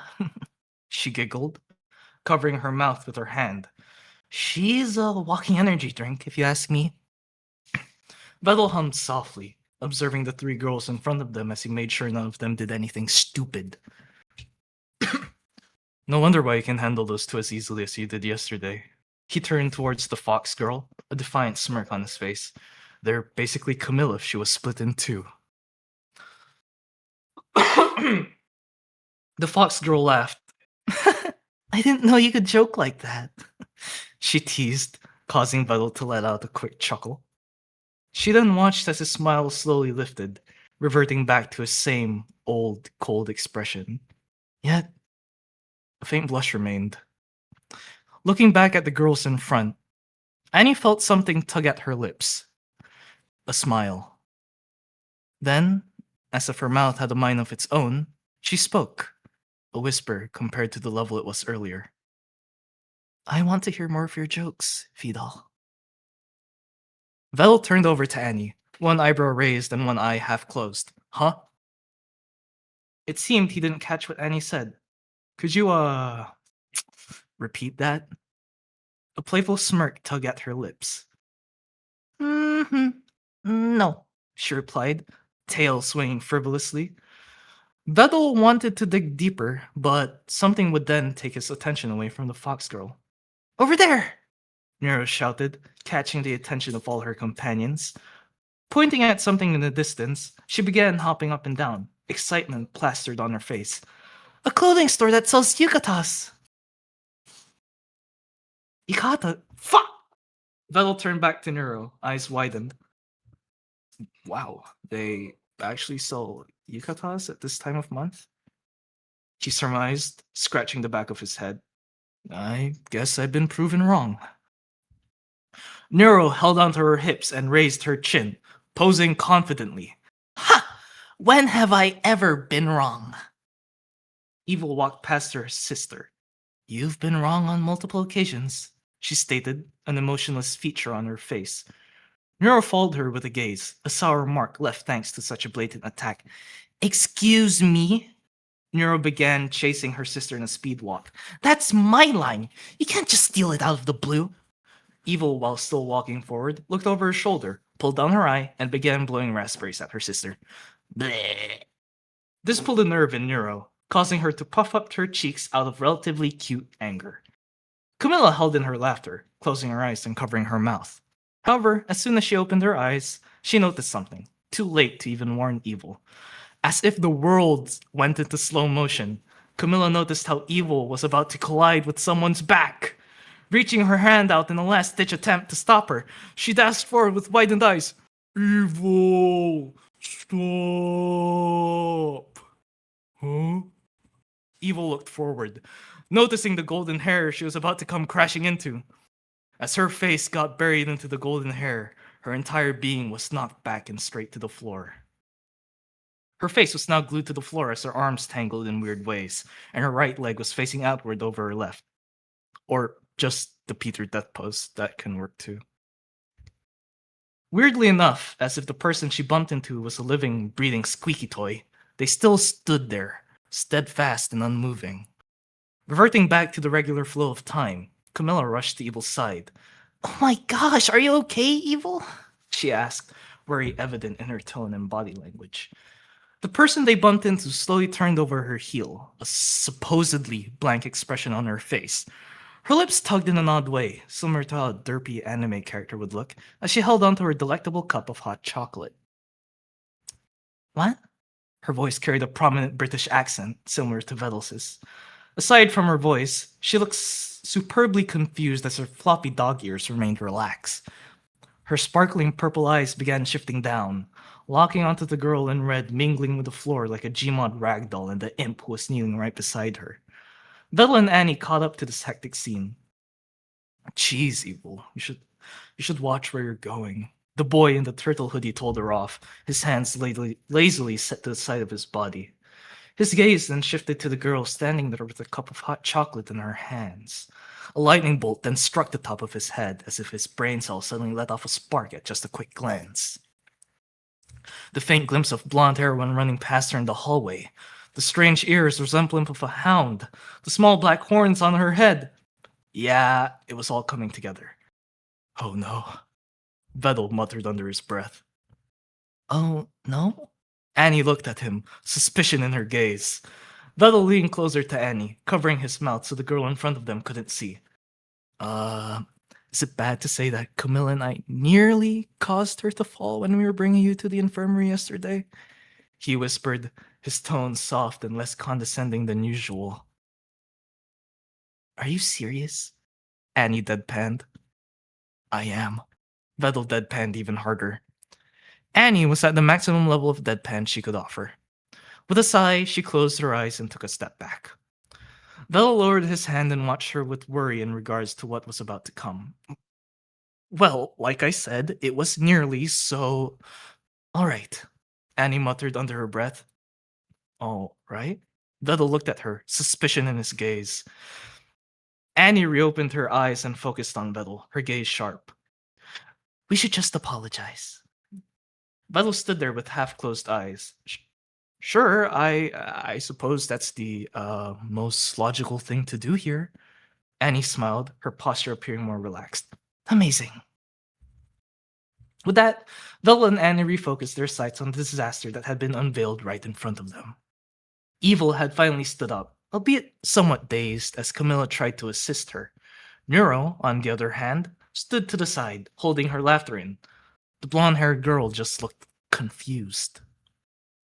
Annie walked up to the blonde-haired girl. Hello?" The hound-looking girl turned to the fox girl. Hello." She held onto her hot chocolate with both hands, a fluffy aura permeating off of her. "Why are you guys just standing there?" The fox girl held her hands in front of her. About that." Her gaze shifted towards Evil, who was patting the dust off her skirt. "I would like to apologize for what our friend did." The girl took a moment to process what she just said. Dot after dot began to form above her head until it finally formed an ellipsis. "What?"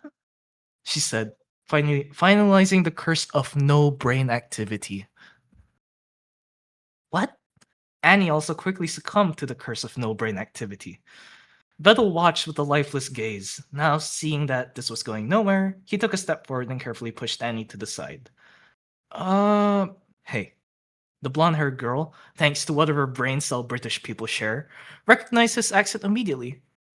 "Oh my, you're also British?" Vedal was caught off guard by this. "What? How?" he stuttered, surprised to find another of his kind in such a place. The girl began giggling. "I migrated here, obviously." No, well, yeah, obviously, but..." Vedal was stun-locked. The soft-voiced British hellhound girl smiled, her tail wagging energetically. "Well, either way, this is really something. Meeting someone else from the UK." Her eyes then widened, following it with an awkward laugh. Where are my manners?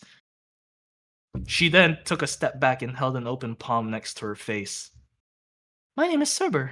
I'm a hellhound from Britain.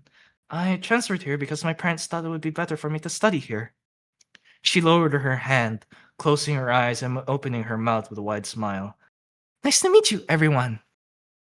Vedal raised an eyebrow. Every... one? Oh, don't mind the one. Just the silly little thing I like doing. Cerber began waving her hands frantically in front of her. 'Cause, you know, I'm a dog, she said, her voice dipping into territories of gloom as she lowered her hands. You do know hellhounds are a subspecies of dogs, right? Black lines formed over Vedal's eyes. Yeah, I definitely knew that. He didn't. Clearing his throat, Vedal figuratively pushed aside that topic for another day. Anyways, he held his hand out for a handshake. I also study here. My name is Vedal. Rhymes with pedal and metal. Neuro butted into their conversation. Vine boom sound effect dot MP3.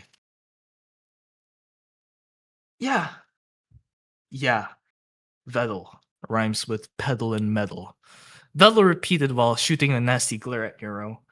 Vine boom sound effect dot MP3.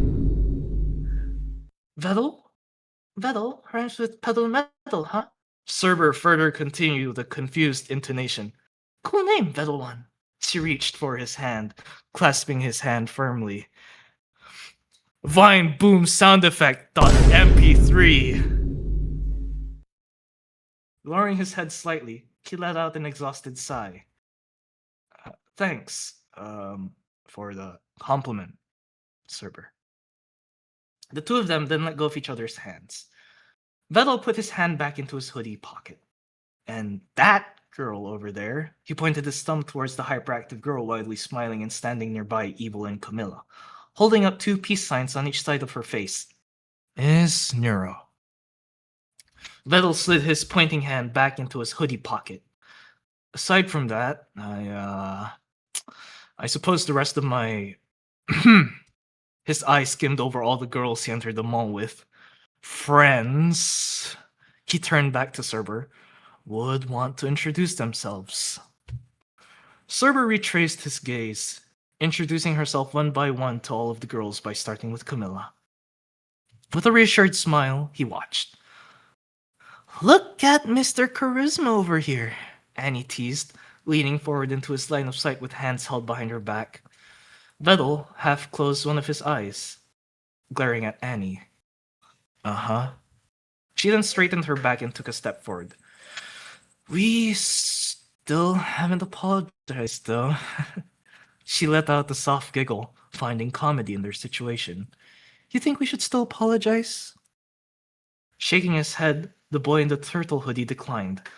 Let's just move on. The amount of unnecessary padding that would cause is overabundant. We still have a plot to push forward, you know? Sure. Whatever you say. Annie was now worried whether or not her friend was schizophrenic or not. Cerber then approached Annie.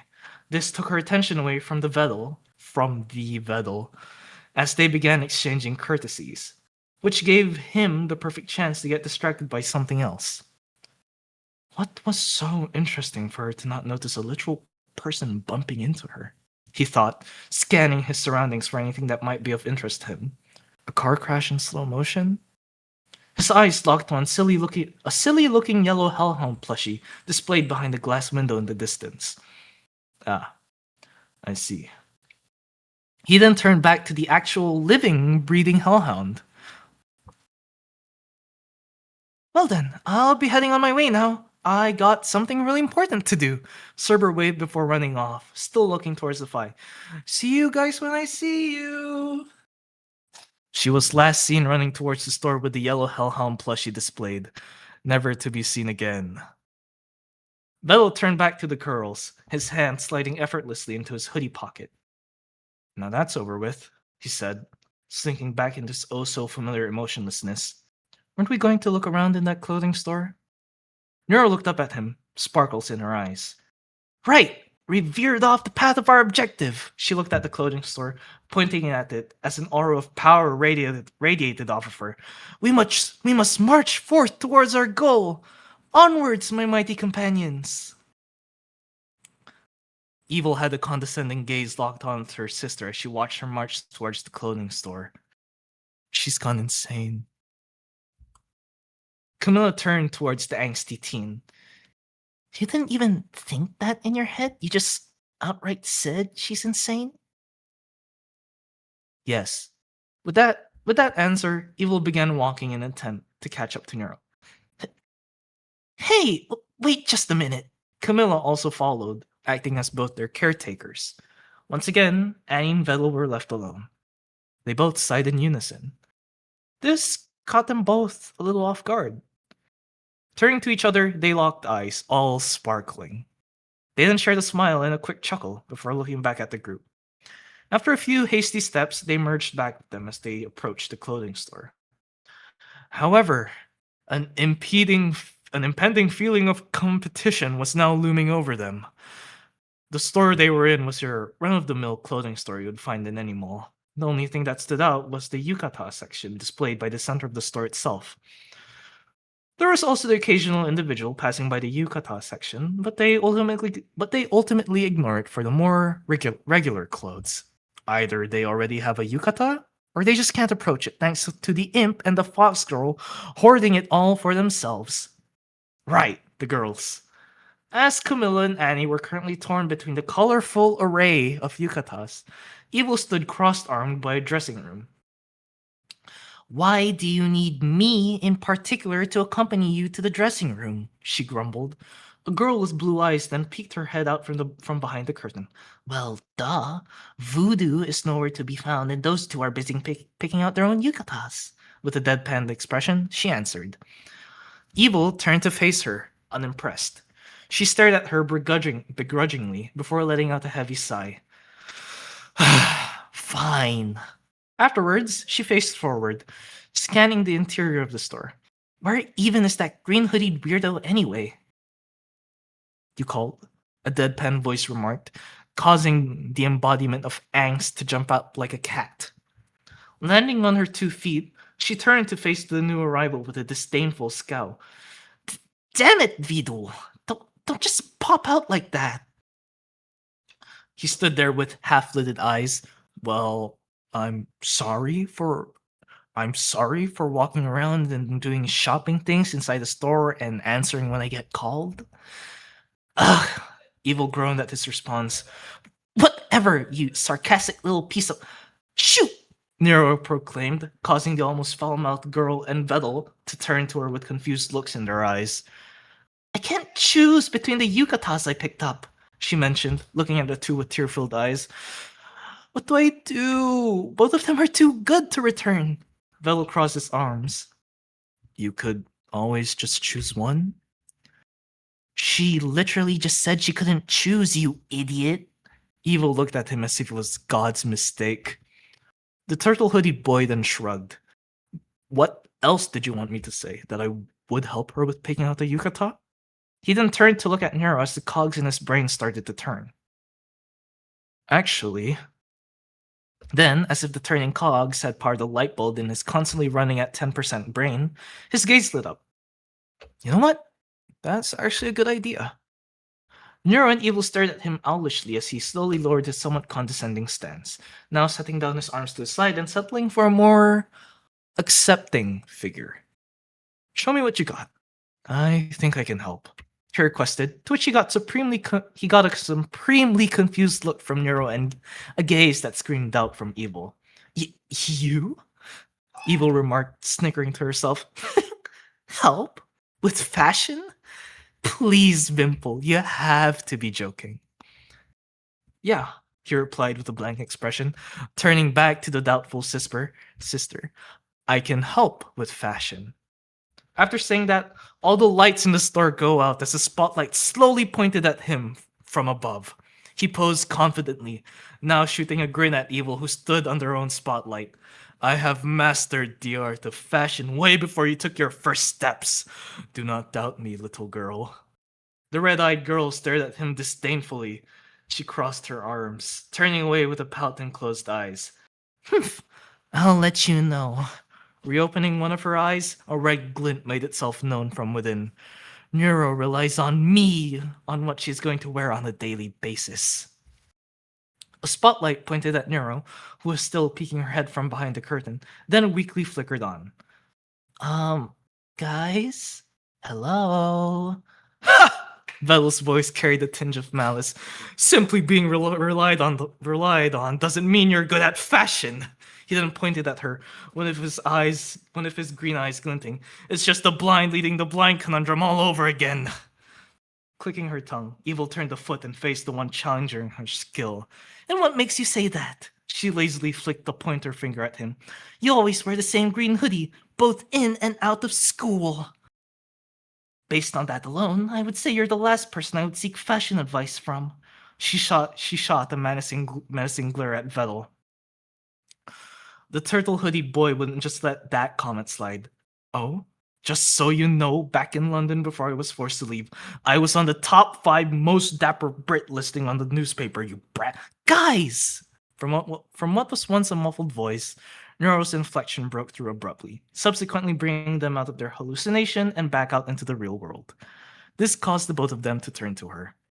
Are you just gonna bicker there until this store closes, or will you actually do what you said you would do and help me? She questioned with a genuinely helpless expression. They held their gazes on poor Neuro with torn expressions. They really got the reality slapped on their faces as they let out a defeated sigh. She's right, you know, Evil mentioned with a downtrodden gaze. Considering how the firework festival is near, we should all be working together instead of berating one another. Evil then formed a fist, bringing it up to her face. We should come together and set aside our past hardships. This is a new age where teamwork is the one thing that solidifies the foundation of a proper friend group. Vedal's dead eyes slowly widened with a pinch of emotion as she performed her monologue. However, as soon as she stopped, his expression reverted to its usual state. When did you become the voice of reason? It doesn't suit you at all. It's creepy. Neuro stood there with a blank expression as purple lines began to grow over one of her eyes. Vedal also stood there with a blank expression, now waiting for somebody to speak up. Evil stood there with a shadowed gaze. I will rip out your tongue and make it eat it, you Technical difficulties.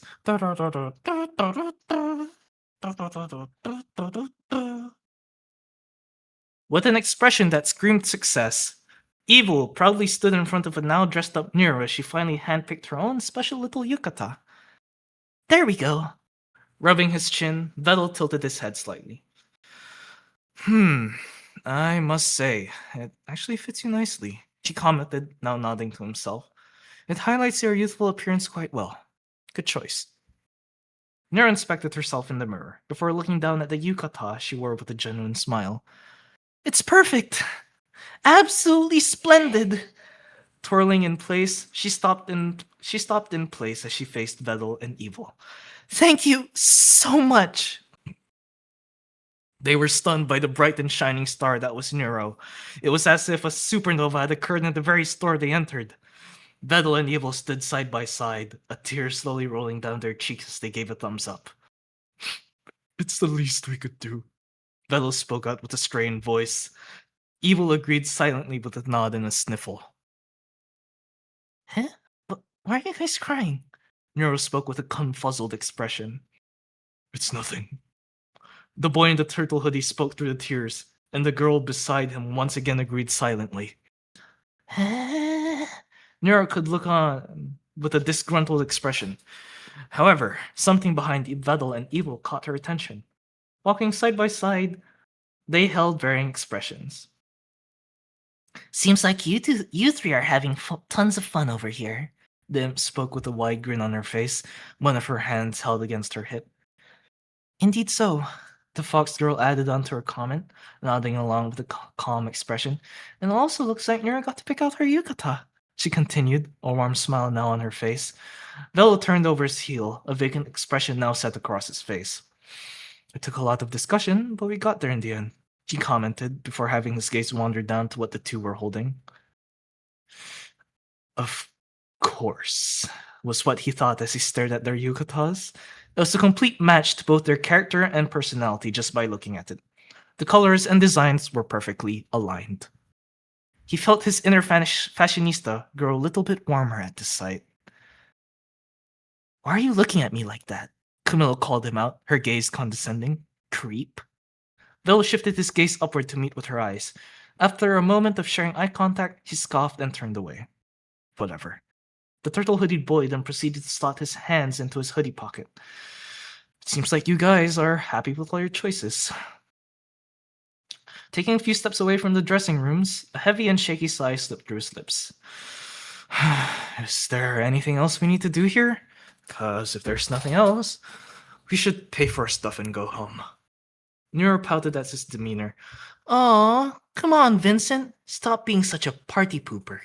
This is the first time we went out as a friend group, which means we should make the most of it. She's right, Vedal. Annie nodded, her ears flicking slightly. It's not the end of the world if you can't go home early. Vedal stopped dead in his tracks, slowly looking over his shoulder. A sly grin was plastered all over his face. Well, you see... Annie, Camilla, Nero, and Evil waited with bated breath, their expressions stone cold and prepared for the worst. I kind of forgot to lock my apartment before leaving. Vedal answered, which was met with exaggerated reactions from the four girls. Their eyes widened as audible grunts shot out from their throats. How could you forget locking your apartment? Camilla commented, her tail now shaped in the form of a lightning bolt. Of all the people to forget, how could it be you? Don't blame me. You're the one pestering me to hurry up. Vedal shot back with a nasty snarl. Yet you were the one to arrive last at the meeting spot. What a sick joke you made there, Camilla. Camilla clicked her tongue, rolling her eyes. She shifted her weight over to one leg. Oh, excuse me. It takes time for me to prepare before leaving. I have a whole skincare routine and everything. Vedal scowled at them. Soon enough, their gaze sparked with ever-increasing tension. Annie stood there with a tired expression. You guys, do you always have to argue every minute? Yes! Vedal and Camilla both answered with a seething passion. All right then. The fox girl retreated. After a few steps back, she turned over to face the twins. The both of them held an expression that screamed worried. Annie sighed, seemingly at a loss for words as the two bickered on like an old married couple. After a few steps back, she turned over to face the twins. The both of them held an expression that screamed... hold on. Well, if you really want to go home, then you should go on and get...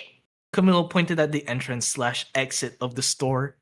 I absolutely will. After answering, Vedal stomped off in anger. I'll see you guys back at school. Have fun. He then raised his hand over his head, seemingly waving without looking back. Camilla puffed up her cheeks as she watched him walk away, before turning away from the green-hooded boy. I swear I'll stay mad at him even after the firework festival. Are you really sure? The nearest firework festival is in a few months, you know. Can you really stay mad at him until then? Annie once again stepped in, tilting her head to the side. The prideful imp nodded, an air of confidence surrounding her so much that it could almost suffocate an introvert. Yeah, I absolutely can stay mad at him for that long. Annie smirked playfully. All right, whatever you say, Camilla. She then turned away from her and towards Vedal's shrinking figure, his green hoodie sticking out like a sore thumb compared to the rest of the crowd. With you guys, 3 months will go by in a flash. Who knows? Maybe once the next day rolls over, 3 months would have already passed. Then with a single blink, Vedal was no longer within her sights. Her gaze faltered for just a moment, which she immediately shook off. Annie cleared her throat. Well then, What are we waiting for? We still have the entire day together. She gestured towards the counter with her free hand. Let's pay for our clothes and continue our day. How does that sound? The others stared at her. For a second, it looked as if they were considering something. However, their doubts would soon be answered as a feminine voice boomed over the intercom. Apologies, our dear shoppers, but a gas leak has been reported in one of the stores. We are requesting that all staff and shoppers finish whatever they are doing and evacuate the premises. Thank you, and have a very safe day. The four girls looked on in complete shock. Camilla weakly let her arms falter, causing the yukata hung on her arm to drop to the floor. Eh? And that's the chapter.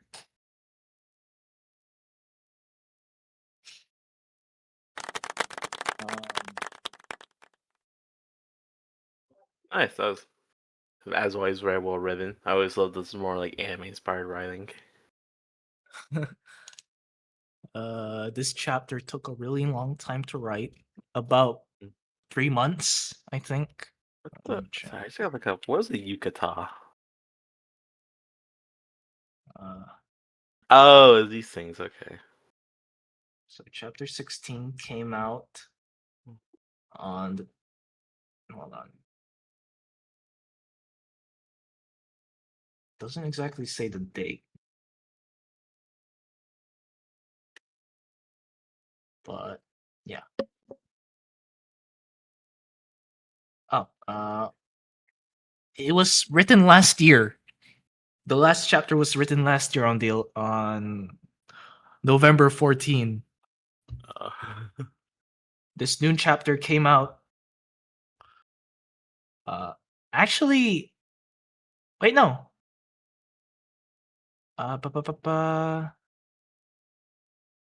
Wait, no, that was just the. Wait, this is confusing. Yes, the 17th chapter was released on April 2nd. So from November 14th to April 2nd, that was the gap of chapters. Yeah. Oh, yeah. Was it worth the wait? I don't know. That depends on the readers. I think it's brilliant. I enjoyed it, and I also have stories that take longer gaps. I'll get to them. Yeah, that's about it. Alright. I hope you enjoyed it. No, it's very good. Before I read the last story of today, I'm gonna go deal with something really quick, and then we shall read Dollar of Evil revised. I'll be back. Hello, YouTube. Hi. If you found this read along interesting, hit that like button and hit subscribe. Leave a comment and recommend what fic you want read next. And join the Discord. Somebody drop the Discord link in the chat right now.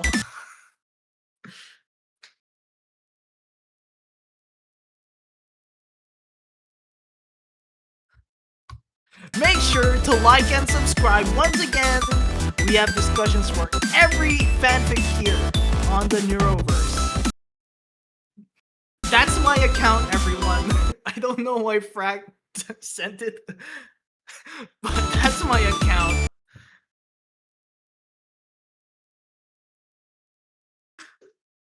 Click that notification bell to catch the newest videos.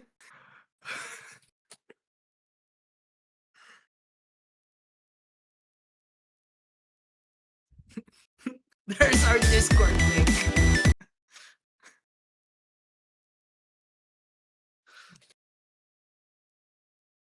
Make sure to pause this part of the video and type that link in one by one in your browser tab. Hell yeah. Also, we're setting up a GoFundMe for Lake's new PC. It'll be in the description. So her PC doesn't blow up.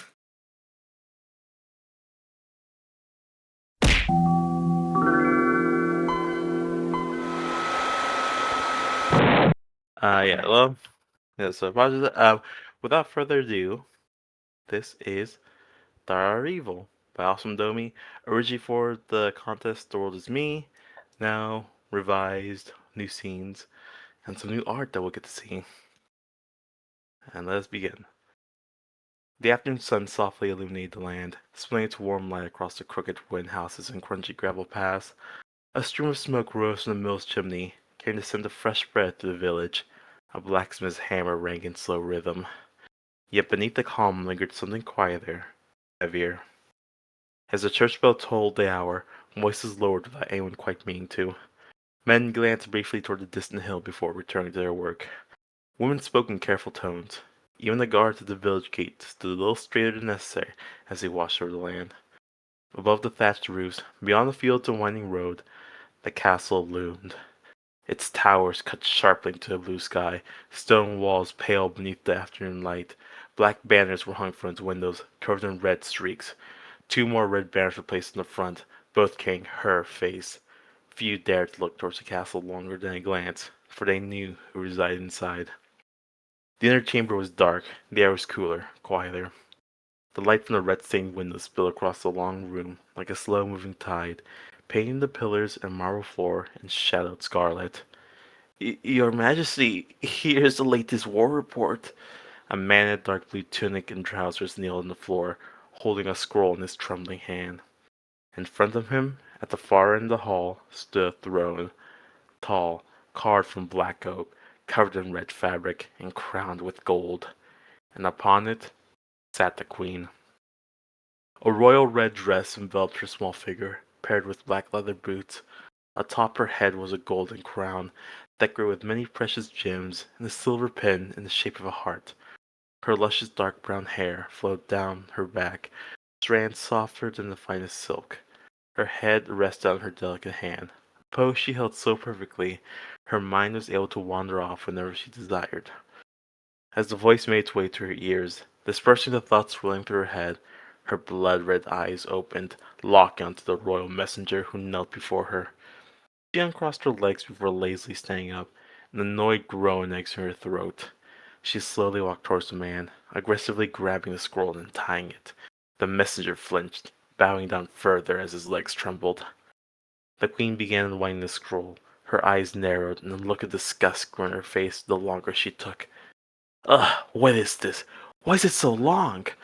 She threw the scroll at the man's feet. Just give me important details. I don't have time for this. He gulped as he carefully picked up the object. Well, we managed to conquer both kingdoms to the north, breaking through to the sea. They are all under our control. A sly smirk came to the girl's face. Now that's what I like to hear. And the banners? The local residents are making 200 new banners as we speak, Your Majesty. She glared at the man, who quickly hid his face from her. 200? Do you think 200 is enough? Get out of here and go tell them to make 5,000. Every house, every market, and every castle must have my face on it. Yes, Your Majesty. The man stood up and hurriedly walked out of the room. People have such low expectations. The queen turned towards her throne, slowly walking towards it. She observed her hands, her perfect, fair skin softer than any fabric in the world.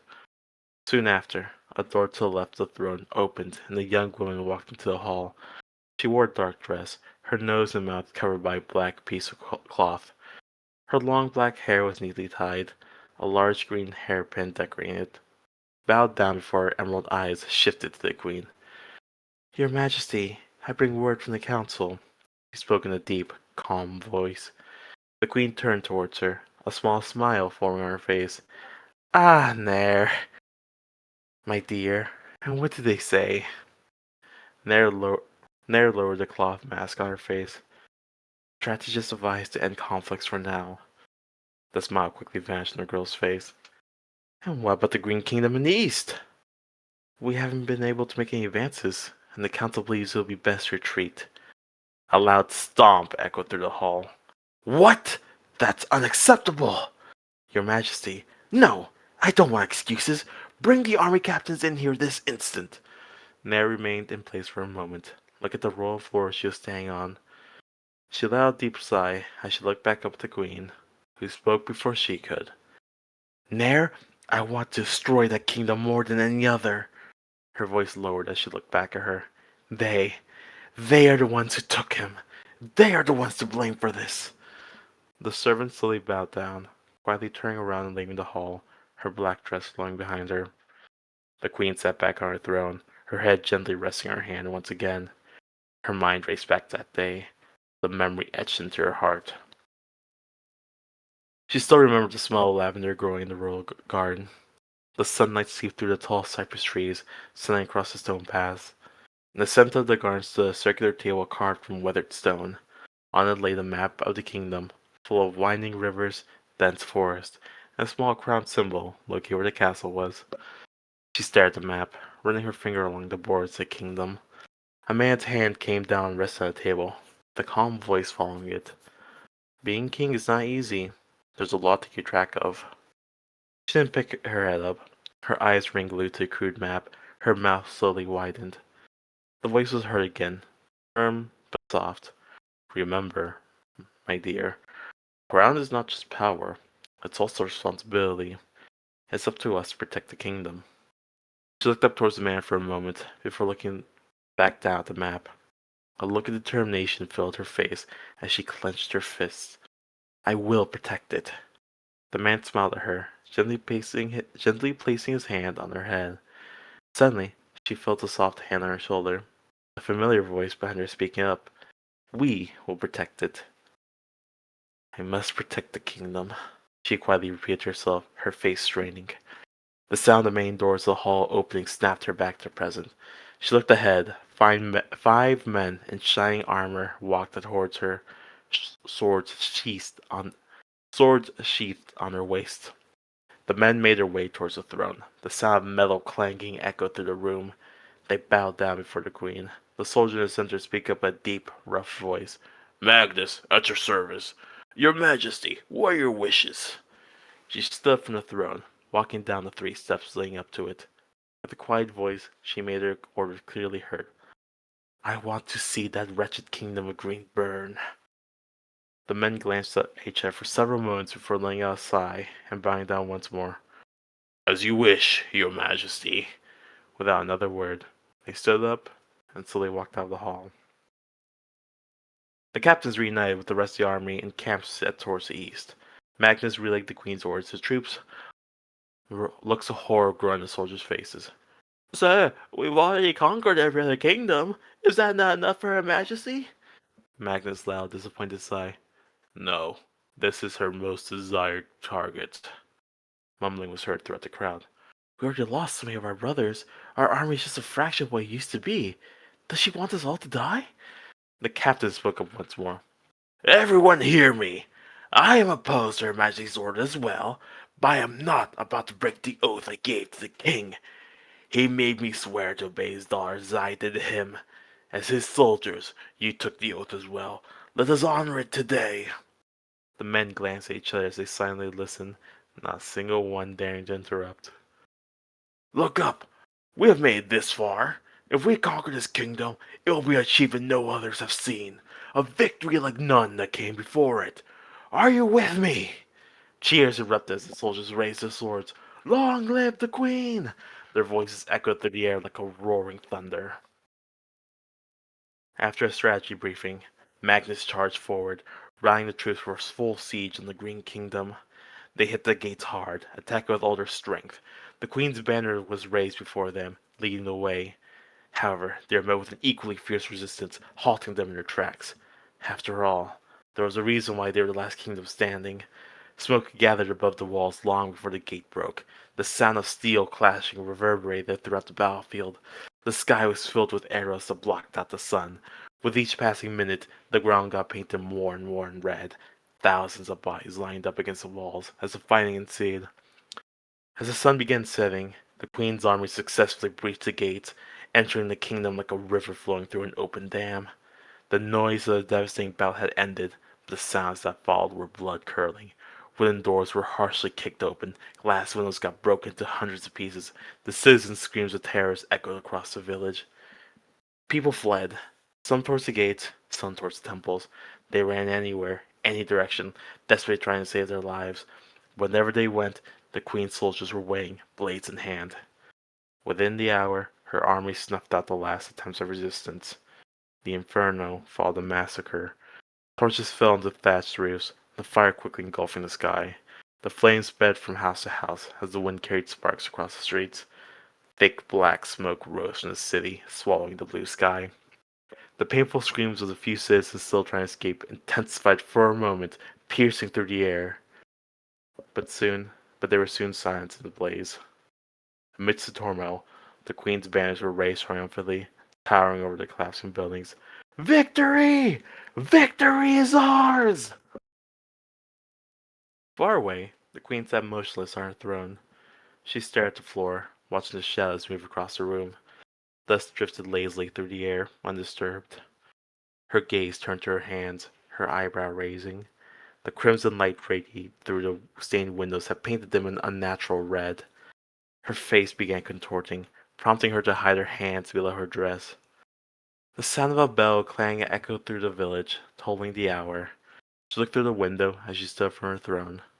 Oh, it's fishing time already? She walked outside the hall and out into the royal garden. The gentle sun illuminated her face, spilling its warmth on her skin. Her dress gracefully flowed behind her as she made her way to a river. The serene sound of flowing water and rustling leaves soon filled her ears. Her fishing rod, basket, and other supplies were waiting for her, neatly organized and in their usual place, undisturbed. With routine motion, she picked up the rod. It felt heavier than usual, forcing her to grab it with both hands. That's strange. She shook her head before she swam back, launching the reel through the air.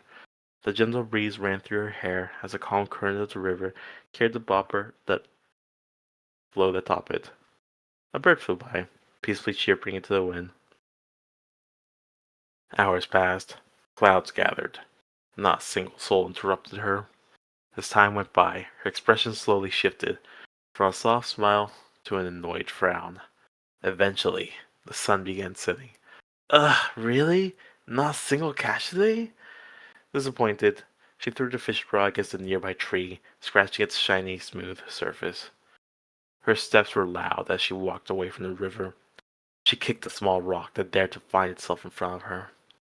With the sunshine dimmed by clouds, she made her way back to the castle, sitting back atop her throne.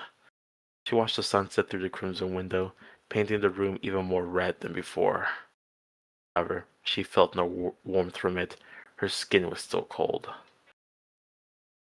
The sounds of doors opening disturbed the silence in the hall. A royal messenger walked through the main entrance, bowing down once he made his way towards the throne.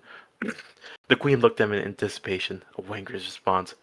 Your Majesty, he paused, catching several breaths. The army has taken very serious losses. The kingdom has fallen. She paused, not saying a word. Her gaze shifted back to the floor beneath her. The man swallowed, stirring as he spoke up again. The fire is spraying through the village as we speak. She remained in place, looking up at the decorated ceiling, a false sense of peace setting in. Good. You are dismissed. He hesitated, waiting for instructions. None came. Yes, Your Majesty! He bowed down once more, turning around and hurriedly walking out. The queen turned her head towards the side door, where the woman in black was standing. With a calm voice, she gave an order. There, bring the keys. It's time for a visit. The woman bowed before her. As you wish. She quietly exited the room, returning several moments later, holding a large ring with metal keys attached to it. The two walked through a dark spiral staircase, the torches on the wall barely providing enough light to see anything in front of them. At the end was a long, damp corridor. The air was heavy, the dark stone brick walls suffocating. They made their way to the end of the passage, their steps echoing until they reached the cell. Inside, a small, very petite girl sat on the floor, shivering, her face buried in her knees. Her long, light brown hair was unkempt and messy. Her basic clothes were torn in places, revealing fresh scars and bruises across her fair skin. She slowly picked her head up and looked at the ones visiting her, her blue eyes sparkling as the sunlight illuminated them through a small opening in the wall. Nero looked towards the queen, giving a questioning nod as she held the keys in her hand. The red-eyed girl gave her approval, her eyes locked into the prisoner. The masked girl hesitantly entered a key into the lock on the bars and opened the gate. Impatiently, the queen walked inside. Well, Neuro, big sister, I think you'll be happy to hear that I single-handedly conquered all the kingdoms we know of. The whole world now bows down to me as I rule over them. My banners are spread and raised in every village. Neuro stared at her sister, her voice cracked as she mustered up the strength to speak.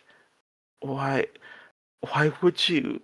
Evelyn, please, A hand flew forward, interrupting her as a harsh landed on her cheek, snapped her head sideways and echoing through the cramped hall.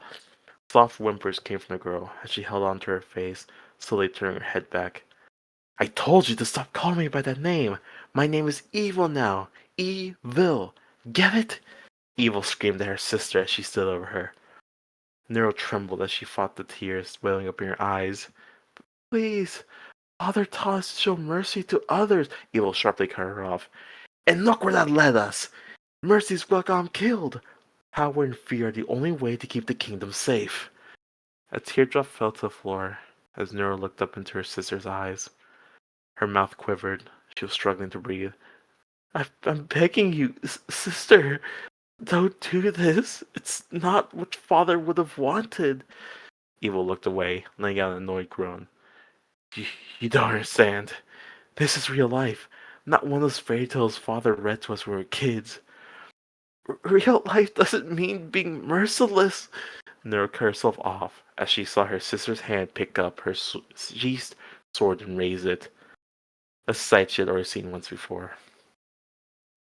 The clouds had already gathered, darkening the sky into a dull gray. Rain came down from above, harshly pattering across the land. The deafening sound of metal clanging echoed through the royal garden as two swords clashed against each other. Please, listen to me! I can't let you do this! Nero gasped for air as she shouted the sound of pouring rain, swinging her blade forward. Her sword met her sister's, who raised hers in a defensive position. Shut up! Haven't you already done enough already? Have you already done enough? Evelyn charged towards her, striking with her weapon multiple times. You want us to end up the same way, huh? Nero let out a heavy breath as she barely managed to block the hits. She took a step back. Her hand trembled as she held onto the sword's hilt. Evelyn moved forward and raised her blade, striking again. A dink was heard as two wind swords made contact. A childish laugh came through soon after. Ha, too slow. The elder princess smirked at her opponent, her hair flowing in the gentle breeze. A small Evelyn stepped back, spinning her practice blade in her hand. Oh yeah? Watch this! She zigzagged forward, catching her sister off guard as the sunlight hit her eyes. The wind swords clacked together once again. Hey, no fair! Nero stumbled back as she tried to defend herself. The younger princess lunged forward with a surprising determination for a child, laying a heavy strike against her sister's sword. The impact knocked out of her hands, sending it skidding across the stone path with a hollow clatter. Evelyn pointed her sword towards Nero, before raising her hands triumphantly. Ha! I win! The defeated sibling raised her hands too, laughing breathlessly. I surrender! The laughter was replaced with tears rolling down their faces, mixing together with the raindrops. Their swords were no longer wooden, now made of steel, heavy in their hands. The younger sister screamed so hard her throat burned. If you hadn't told him to have mercy, he could still be alive. Her voice was breaking over her words as she struggled to fight the sorrow. Nero let out a painful sob, holding her empty hand to her chest. I only wanted to follow what he taught us. If I had known...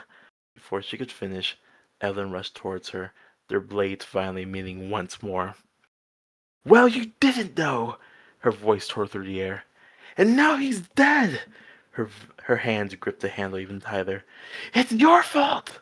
With each scream, she swung harder, pushing her opponent back. Nero's hand trembled as she desperately tried to defend herself.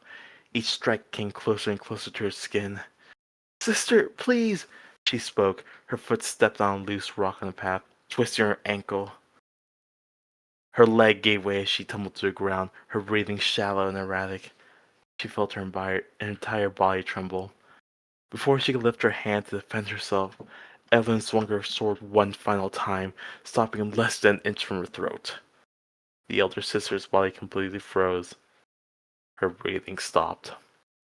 Her eyes were locked into the sharp tip of the sword, her mouth wide open. She dropped her weapon, the clang echoing through the garden before being swallowed by the sound of pouring rain. I am sorry, sister. I will avenge our father. And if you plan to stop me from doing that, then you are my enemy. Evelyn raised her sword, preparing for the final strike. A lightning strike cast their shadows across the floor. Her tears continued to flow. Her sister's had stopped. Her hand trembled as she held the blade. She tried to swing, but her arm refused to move. Her sister's big blue eyes looked horrified, more fragile than she had ever seen them. She was locked in a stare, unable to break free. Soon after, faint voices were heard in the distance. There they are! In the garden! Royal guards quickly rushed over, ending the fight that the girls had begun.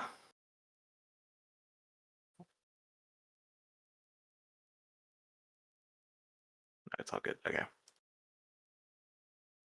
Once more, she held her sword raised, with her sister defenseless before her. Nero stared up at her, the blade reflecting the sunset's light across the dark walls. She looked at her sister's face, expecting to see the same fear as she saw that day. However, what stared back was nothing but hopelessness. Her hands shook as she gripped the handle tighter. The light had long since disappeared from Nero's eyes. Evil tried to move her arm, but she felt a force keep it in place. She turned her head, seeing Nair holding on to her. The masked girl stared back with a serious look, shaking her head at the queen. That's enough. Evil's body froze. Her mouth closed shut. I followed you because you were different from him, because I hoped you would be a better leader. Well, I guess I was wrong. You expect to solve every problem by throwing a sword at it. Her voice was cold and calm, each word piercing Her Majesty's heart. If you continue down this path, everything you ever loved and fought for will be destroyed. She carefully let go of the queen's arm. Silence filled the air as they looked into each other's eyes. Evil felt her body twitch. Her throat struggled to open. She glanced between Nair and her sister, slowly taking in what she'd heard. Without a word, she sheathed her blade and stormed out the cell, heading back up the dark staircase. Darkness fell upon the world. No stars shone that night, as the gathered clouds had taken over the sky, casting a black blanket across the horizon. It was well past midnight. Everyone in the village was already asleep, exhausted from a tiring day. Almost everyone. Evil turned to her side again, letting out an annoyed sigh. Her royal bed and covers felt rougher, heavier than usual. She looked at the night sky, but it all blurred together. She couldn't make anything out. One more turn later, she removed her covers and stood up. She treaded carefully, holding onto the side of the bed to avoid tripping. Her footsteps echoed in the silence. The room was vast, filled with various decorations that now seemed like nothing more than blurry outlines, their bright colors lost in the darkness. Her nightgown felt suffocating, despite not being tied any tighter than usual. She took several ragged breaths as she walked over to a window and opened it. The cold breeze blew across her face, lifting her hair up. She closed her eyes. The faint sound of leaves rustling filled her ears. For a brief second, she felt relief, but the moment flew by quicker than it came. She opened her eyes and looked ahead, making out the shapes of houses and trees in the distance. It's so quiet, she whispered out to nobody. Among the stationary silhouettes, she noticed a small figure moving through the darkness. Huh? What's someone doing out at this hour? My subject should be sleeping right now. Her head tilted as she observed. Maybe they lost something? If so, I presume it's acceptable they go look for it. She looked back up at the sky, hoping to see a glimmer of light. But there was nothing. The clouds were too dense, black eye even the moonlight. Soon enough, She heard gentle taps against the roof above her, quickly intensified. Flashbacks that day came rushing to her, despite attempts to block them out. Overtaken by anger, she slammed the window shut with more force than necessary before she walked back to her bed, almost falling over an item she could make on the floor. She turned away from the window and forced her eyes closed. Silence returned to her room, now heavier than ever. The morning sun peered over the hills, its orange light spilling across the village like a raging inferno. Evil sat on her throne, staring blankly down in front of her. The floor looked different today. The color was off. Or was it just the lighting? The sunrise was quite bright after all. "It is your wish, your majesty." She quickly picked up her head and spotted the royal messenger kneeling before her. The room fell silent. The messenger's hands shook as he nervously awaited her response. She cleared her throat. She cleared her throat for continuing. "Could you repeat that last part?" Her voice broke over her words. He kneeled down further and spoke up timidly. "There are not enough workers to make the amount of banners you requested on time, your majesty. Along with the army losses, it will be delayed by several weeks." The queen looked to the side, observing the shadows moving across the floor. "Yeah, fine. Inform me of the progress next week." An awkward silence fell in the room. The messenger looked around, his forehead sweating as he contemplated what to say next. Eva glanced over her shoulder for a moment, her eyes fixed on the door. "You're dismissed," she muttered out. He hesitated, remaining kneeled down in place. She finally turned towards him, looking at the man's unsteady legs as he hesitated to stand up. "I said that's it. You can go now." "Yes, your majesty." He nursed her reply before he turned around and headed out the main door, taking the uncomfortable atmosphere along with him. "Gonna take a quick water break. Be right back."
Man, we have ads. That would be a perfect place for an ad break. Anyways, moving on. All right. Ad break. Yeah. Sorry. All right. To the story. Evil turned her attention back towards the window, watching the sun slowly drift above the horizon. Her eyelids felt heavy, her eyes burned in pain as she tried to keep them open. She let out a groan as she grabbed her head with both hands. She unsteadily stood up, holding onto the throne as she walked forward. "I can't." Her eyes drifted back to the door on the wall behind the throne. She could almost hear the temptation calling. No. Her hands flew in front of her, hopelessly shielding her face from it. "Ugh!" She stomped against the ground, its echo drowning out the noise in her mind. "Fine, I'll go." She clenched her fist as she took a step towards the door, determined to face her once again. The dark corridor remained untouched. The sound of water dripping reverberated through it. Her steps were deliberately loud as she walked down the steps, their pattern irregular. "Don't get any ideas. I didn't even bring the key this time," Evil shouted before she reached the bottom. Her voice echoed back to her ears as it passed through the corridor. She finally made it down the stairs, hurriedly walking towards where her sister was. "I'm only here to clear some things up," cleared the throat. "What happened yesterday was..." Her voice stopped in her throat as she witnessed the cell. The door was unlocked, lazily hanging halfway open. Inside, there was nowhere to be found. The sunlight dimly shone against the spot where her sister used to be, illuminating a small streak of blood on the ground. She felt her heart pounding in her chest. She gasped for air like someone had stolen it out of her lungs.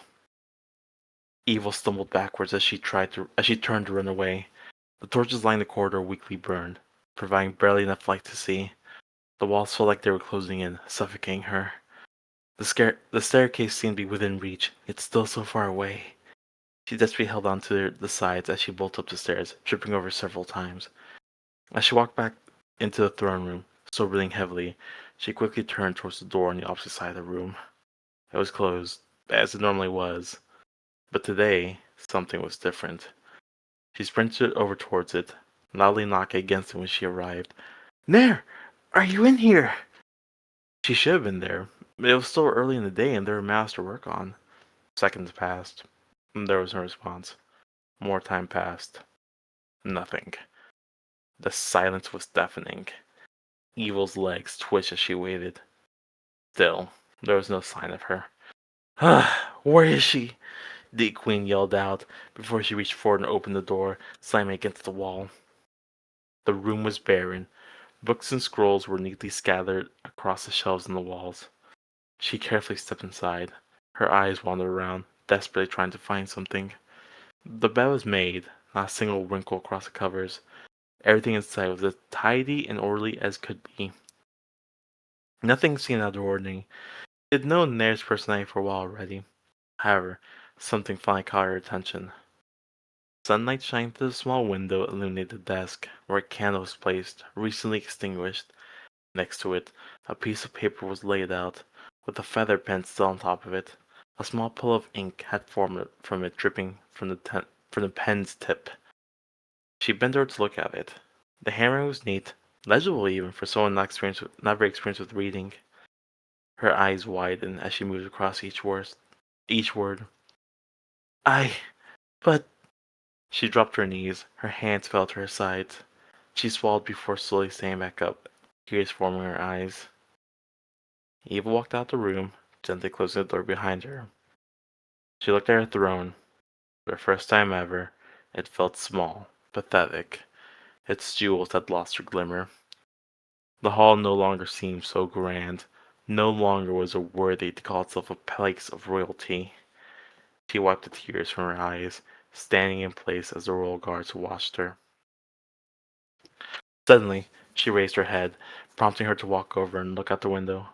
What's that noise? It sounds like shouting? Her question would be answered quickly, as an enormous group of people broke down the main door and poured into the hall. The 4 royal guards quickly rushed forward, shouting towards the queen. "Run, your majesty, run!" Evil glanced at her sword, which she had placed next to the throne. She tried to run over to it, but her legs couldn't move. "Escape to the garden!" a guard screamed while flying off the crowd. She turned to run towards the door, then led to Royal Garden River, the sound screaming and metal clashing sharp in her ears. It was within reach, just a few seconds away. Then it opened. The queen froze in her tracks. More people fled through it, now surrounding her. She turned back. Her guards quickly fell, unable to fend off the sheer force of the crowd. They backed her into her corner, closing in on her. Then she looked close to the crowd. Nobody wore plated armor or had steel swords. Men wore ragged clothes and wielded pitchforks, farming scythes, and hammers. They were not soldiers. They were just people, ordinary citizens. As she stared at the despair in their faces, she took a deep breath before falling to her knees, closing her eyes as she gracefully surrendered before them.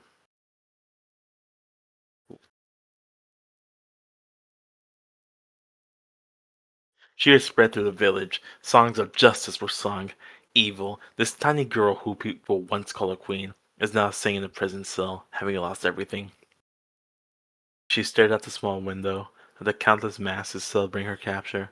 The red banners with her face were being burned as various others from the many kingdoms she conquered were being erased. The queen placed her hand against the wall, but upon seeing it, noticed it was stained and red. She gasped at the sight, quickly trying to rub the blood off her with her other hand. However, her other hand was stained too, down to the elbow. Her breathing quickened. Her hands flew to her clothes, which were covered in blood as well. She frankly looked around, seeing the streaks and slashes of red in the cell walls. The blood filled the floor, rising above her shoes. Then the voices came. "She's a vile creature! What a disgrace to her father's throne! Why didn't her sister become queen?" Evil grabbed her head, kneeling over a mystic cacophony. She gasped for air, but her throat was closing up. The voices grew louder and louder, each one like an arrow to the heart. But suddenly, she heard something she did not expect. Her father. She heard the child's laughter after her practice victory. "Good job, little Evelyn. But remember, it's not always about knowing how to win a fight, knowing how to end one." Her eyes widened. "Father?" "A crown is not just power, it is responsibility." She grabbed the crown from her head, staring deeply at it. "It is our duty to protect our people." The crown fell from her hands, the heart-shaped pin shattering in half as it fell to the ground with a loud clang. "Father, I failed you." Eventually, the cell door opened with a dull scrape of iron against stone. For a moment, she did not move. "It is time." The words settled heavily. Final in a way nothing else had been. The former queen rose slowly from the narrow bench. Her hands trembled, though she tried to still them against the rough fabric of her sleeves. The cold of the cell clung to her, as if the stone itself meant to hold her there a moment longer. But she stepped forward anyways. Chains were not needed. There was nowhere else to go. The corridors of the castle felt smaller than she remembered. Or perhaps it was she who had changed. Her footsteps echoed as she was led through the halls she had once ruled without question. Here she had given orders. Here men had bowed. Here she had believed herself unshakable. The doors ahead were open, and beyond them came the sound of a crowd. Low at first, then rising. The courtyard was filled. People pressed against one another beneath the pale sky, their voices swelling and breaking like a restless tide. Faces turned as she emerged, and the noise sharpened. Anger, grief, something raw and long held. She did not look at them. Not at first. Her gaze remained fixed ahead, toward the raised platform at the far end of the courtyard. The structure was simple, hastily built, but there was no mistaking its purpose. Her breath faltered, just once. Then she steadied it. They guided her forward through the crowd. Closer. Closer. The noise blurred around her, indistinct as if carried on a distant wind. She could feel their eyes on her. Every step seemed to draw their gaze tighter around her, like a net finally pulled tight. At the base of the platform, she hesitated. Not from defiance, from fear. It rose sharp and sudden in her chest, tightening her breath, weakening her knees. The instinct to run, turn, to deny what awaited her. But there was nowhere to go. Slowly, she climbed. At the top, the world seemed strangely still. The sky stretched pale and wide above the courtyard. The noise of the crowd dulled, as though held at a distance she could no longer reach. She turned then, not to face them all, just to look. The people that once cheered as she walked through the streets with her father, now calling for her death. As she glanced at them, she saw her. Her sister stood among the crowd, not far from the front. No chains bound her hands, her clothes were no longer torn, a black cloth was wrapped around her arm. For a heartbeat, the queen could not breathe. This is what she had feared more than the blade, more than the crowd, more than the end itself. Resentment, hatred, or even worse, relief. She looked at her sister as she looked up from the ground, bracing for it. But it was not there. Tears fell silently, her gaze fixed on the one she had tried to stop. There was no triumph in it, no satisfaction, only grief, deep and unguarded. A quiet, aching sorrow. The kind their father had carried when speaking of war. The kind she had never understood. Until now. Evelyn's breath trembled. Something in her chest shifted, sharp, fragile, and far too late. Her sister did not look away. She did not turn from her. She did not condemn her. She simply wept. The former queen lowered her gaze. The fear was still there, coiled tight within her. So was the truth. Her hands stilled at her sides. For the first time since taking the throne, she did not reach for power, or control, or certainty. She stood and waited. The church bell rang once more. She felt a tear fall down her face. Oh, is it fishing time already? Ha! I win! I'm sorry, sister. That's My some good art. That is fantastic art, yes. Good job. This is such a fantastic story. A brilliant rewrite. The first story I thought was really good, and this just made it even stronger. Picked it up a Wow. notch, basically. Yeah, I want to sing this really quick. Hidden in the dark and evil flower blooms, lovely pills faintly dripping with dew. Though the many years to come, they tell the tales today. When the one they call the true daughter of evil reigned. Ooh.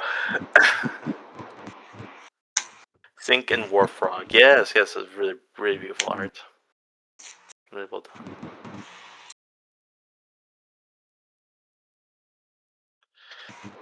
Yeah. Very, very amazing art, Domi. Or no, very amazing art that you picked up, and very amazing story that you wrote. Yes. Well, I'll put the list one more time, but I do believe that is all we have for today. Yeah. You know what that means? Make sure to hit that like button, click subscribe, click that notification bell to get reminded of future videos. Yes. All of those things, I wholeheartedly agree.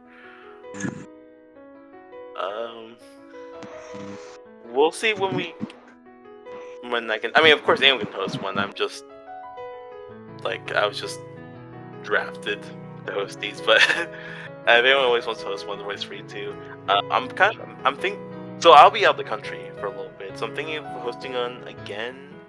Maybe when this contest is over, if Phoebe's running his own little contest. Oh yeah, there's a contest. I mean, we'll see, because I know it's gonna be a bit before the contest, but we'll be a little busy with some things. So, I mean, in any case, we'll see. We'll play by ear. We'll see what happens. Yeah. So, I guess that's it for today. Yes. It's like what Quixote said.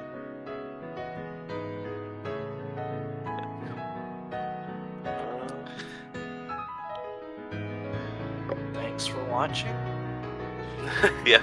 Thank you all for being here. Genuinely, I know Readalongs have been kind of on and off, but I do appreciate when we can have so good ones.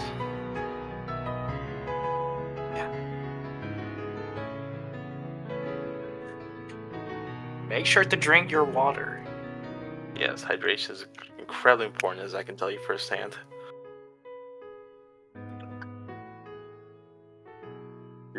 Do not believe. Do not believe his these lies. Do not believe his slander.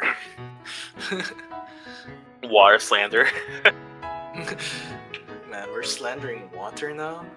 What's up with this? Yeah. What's up with that?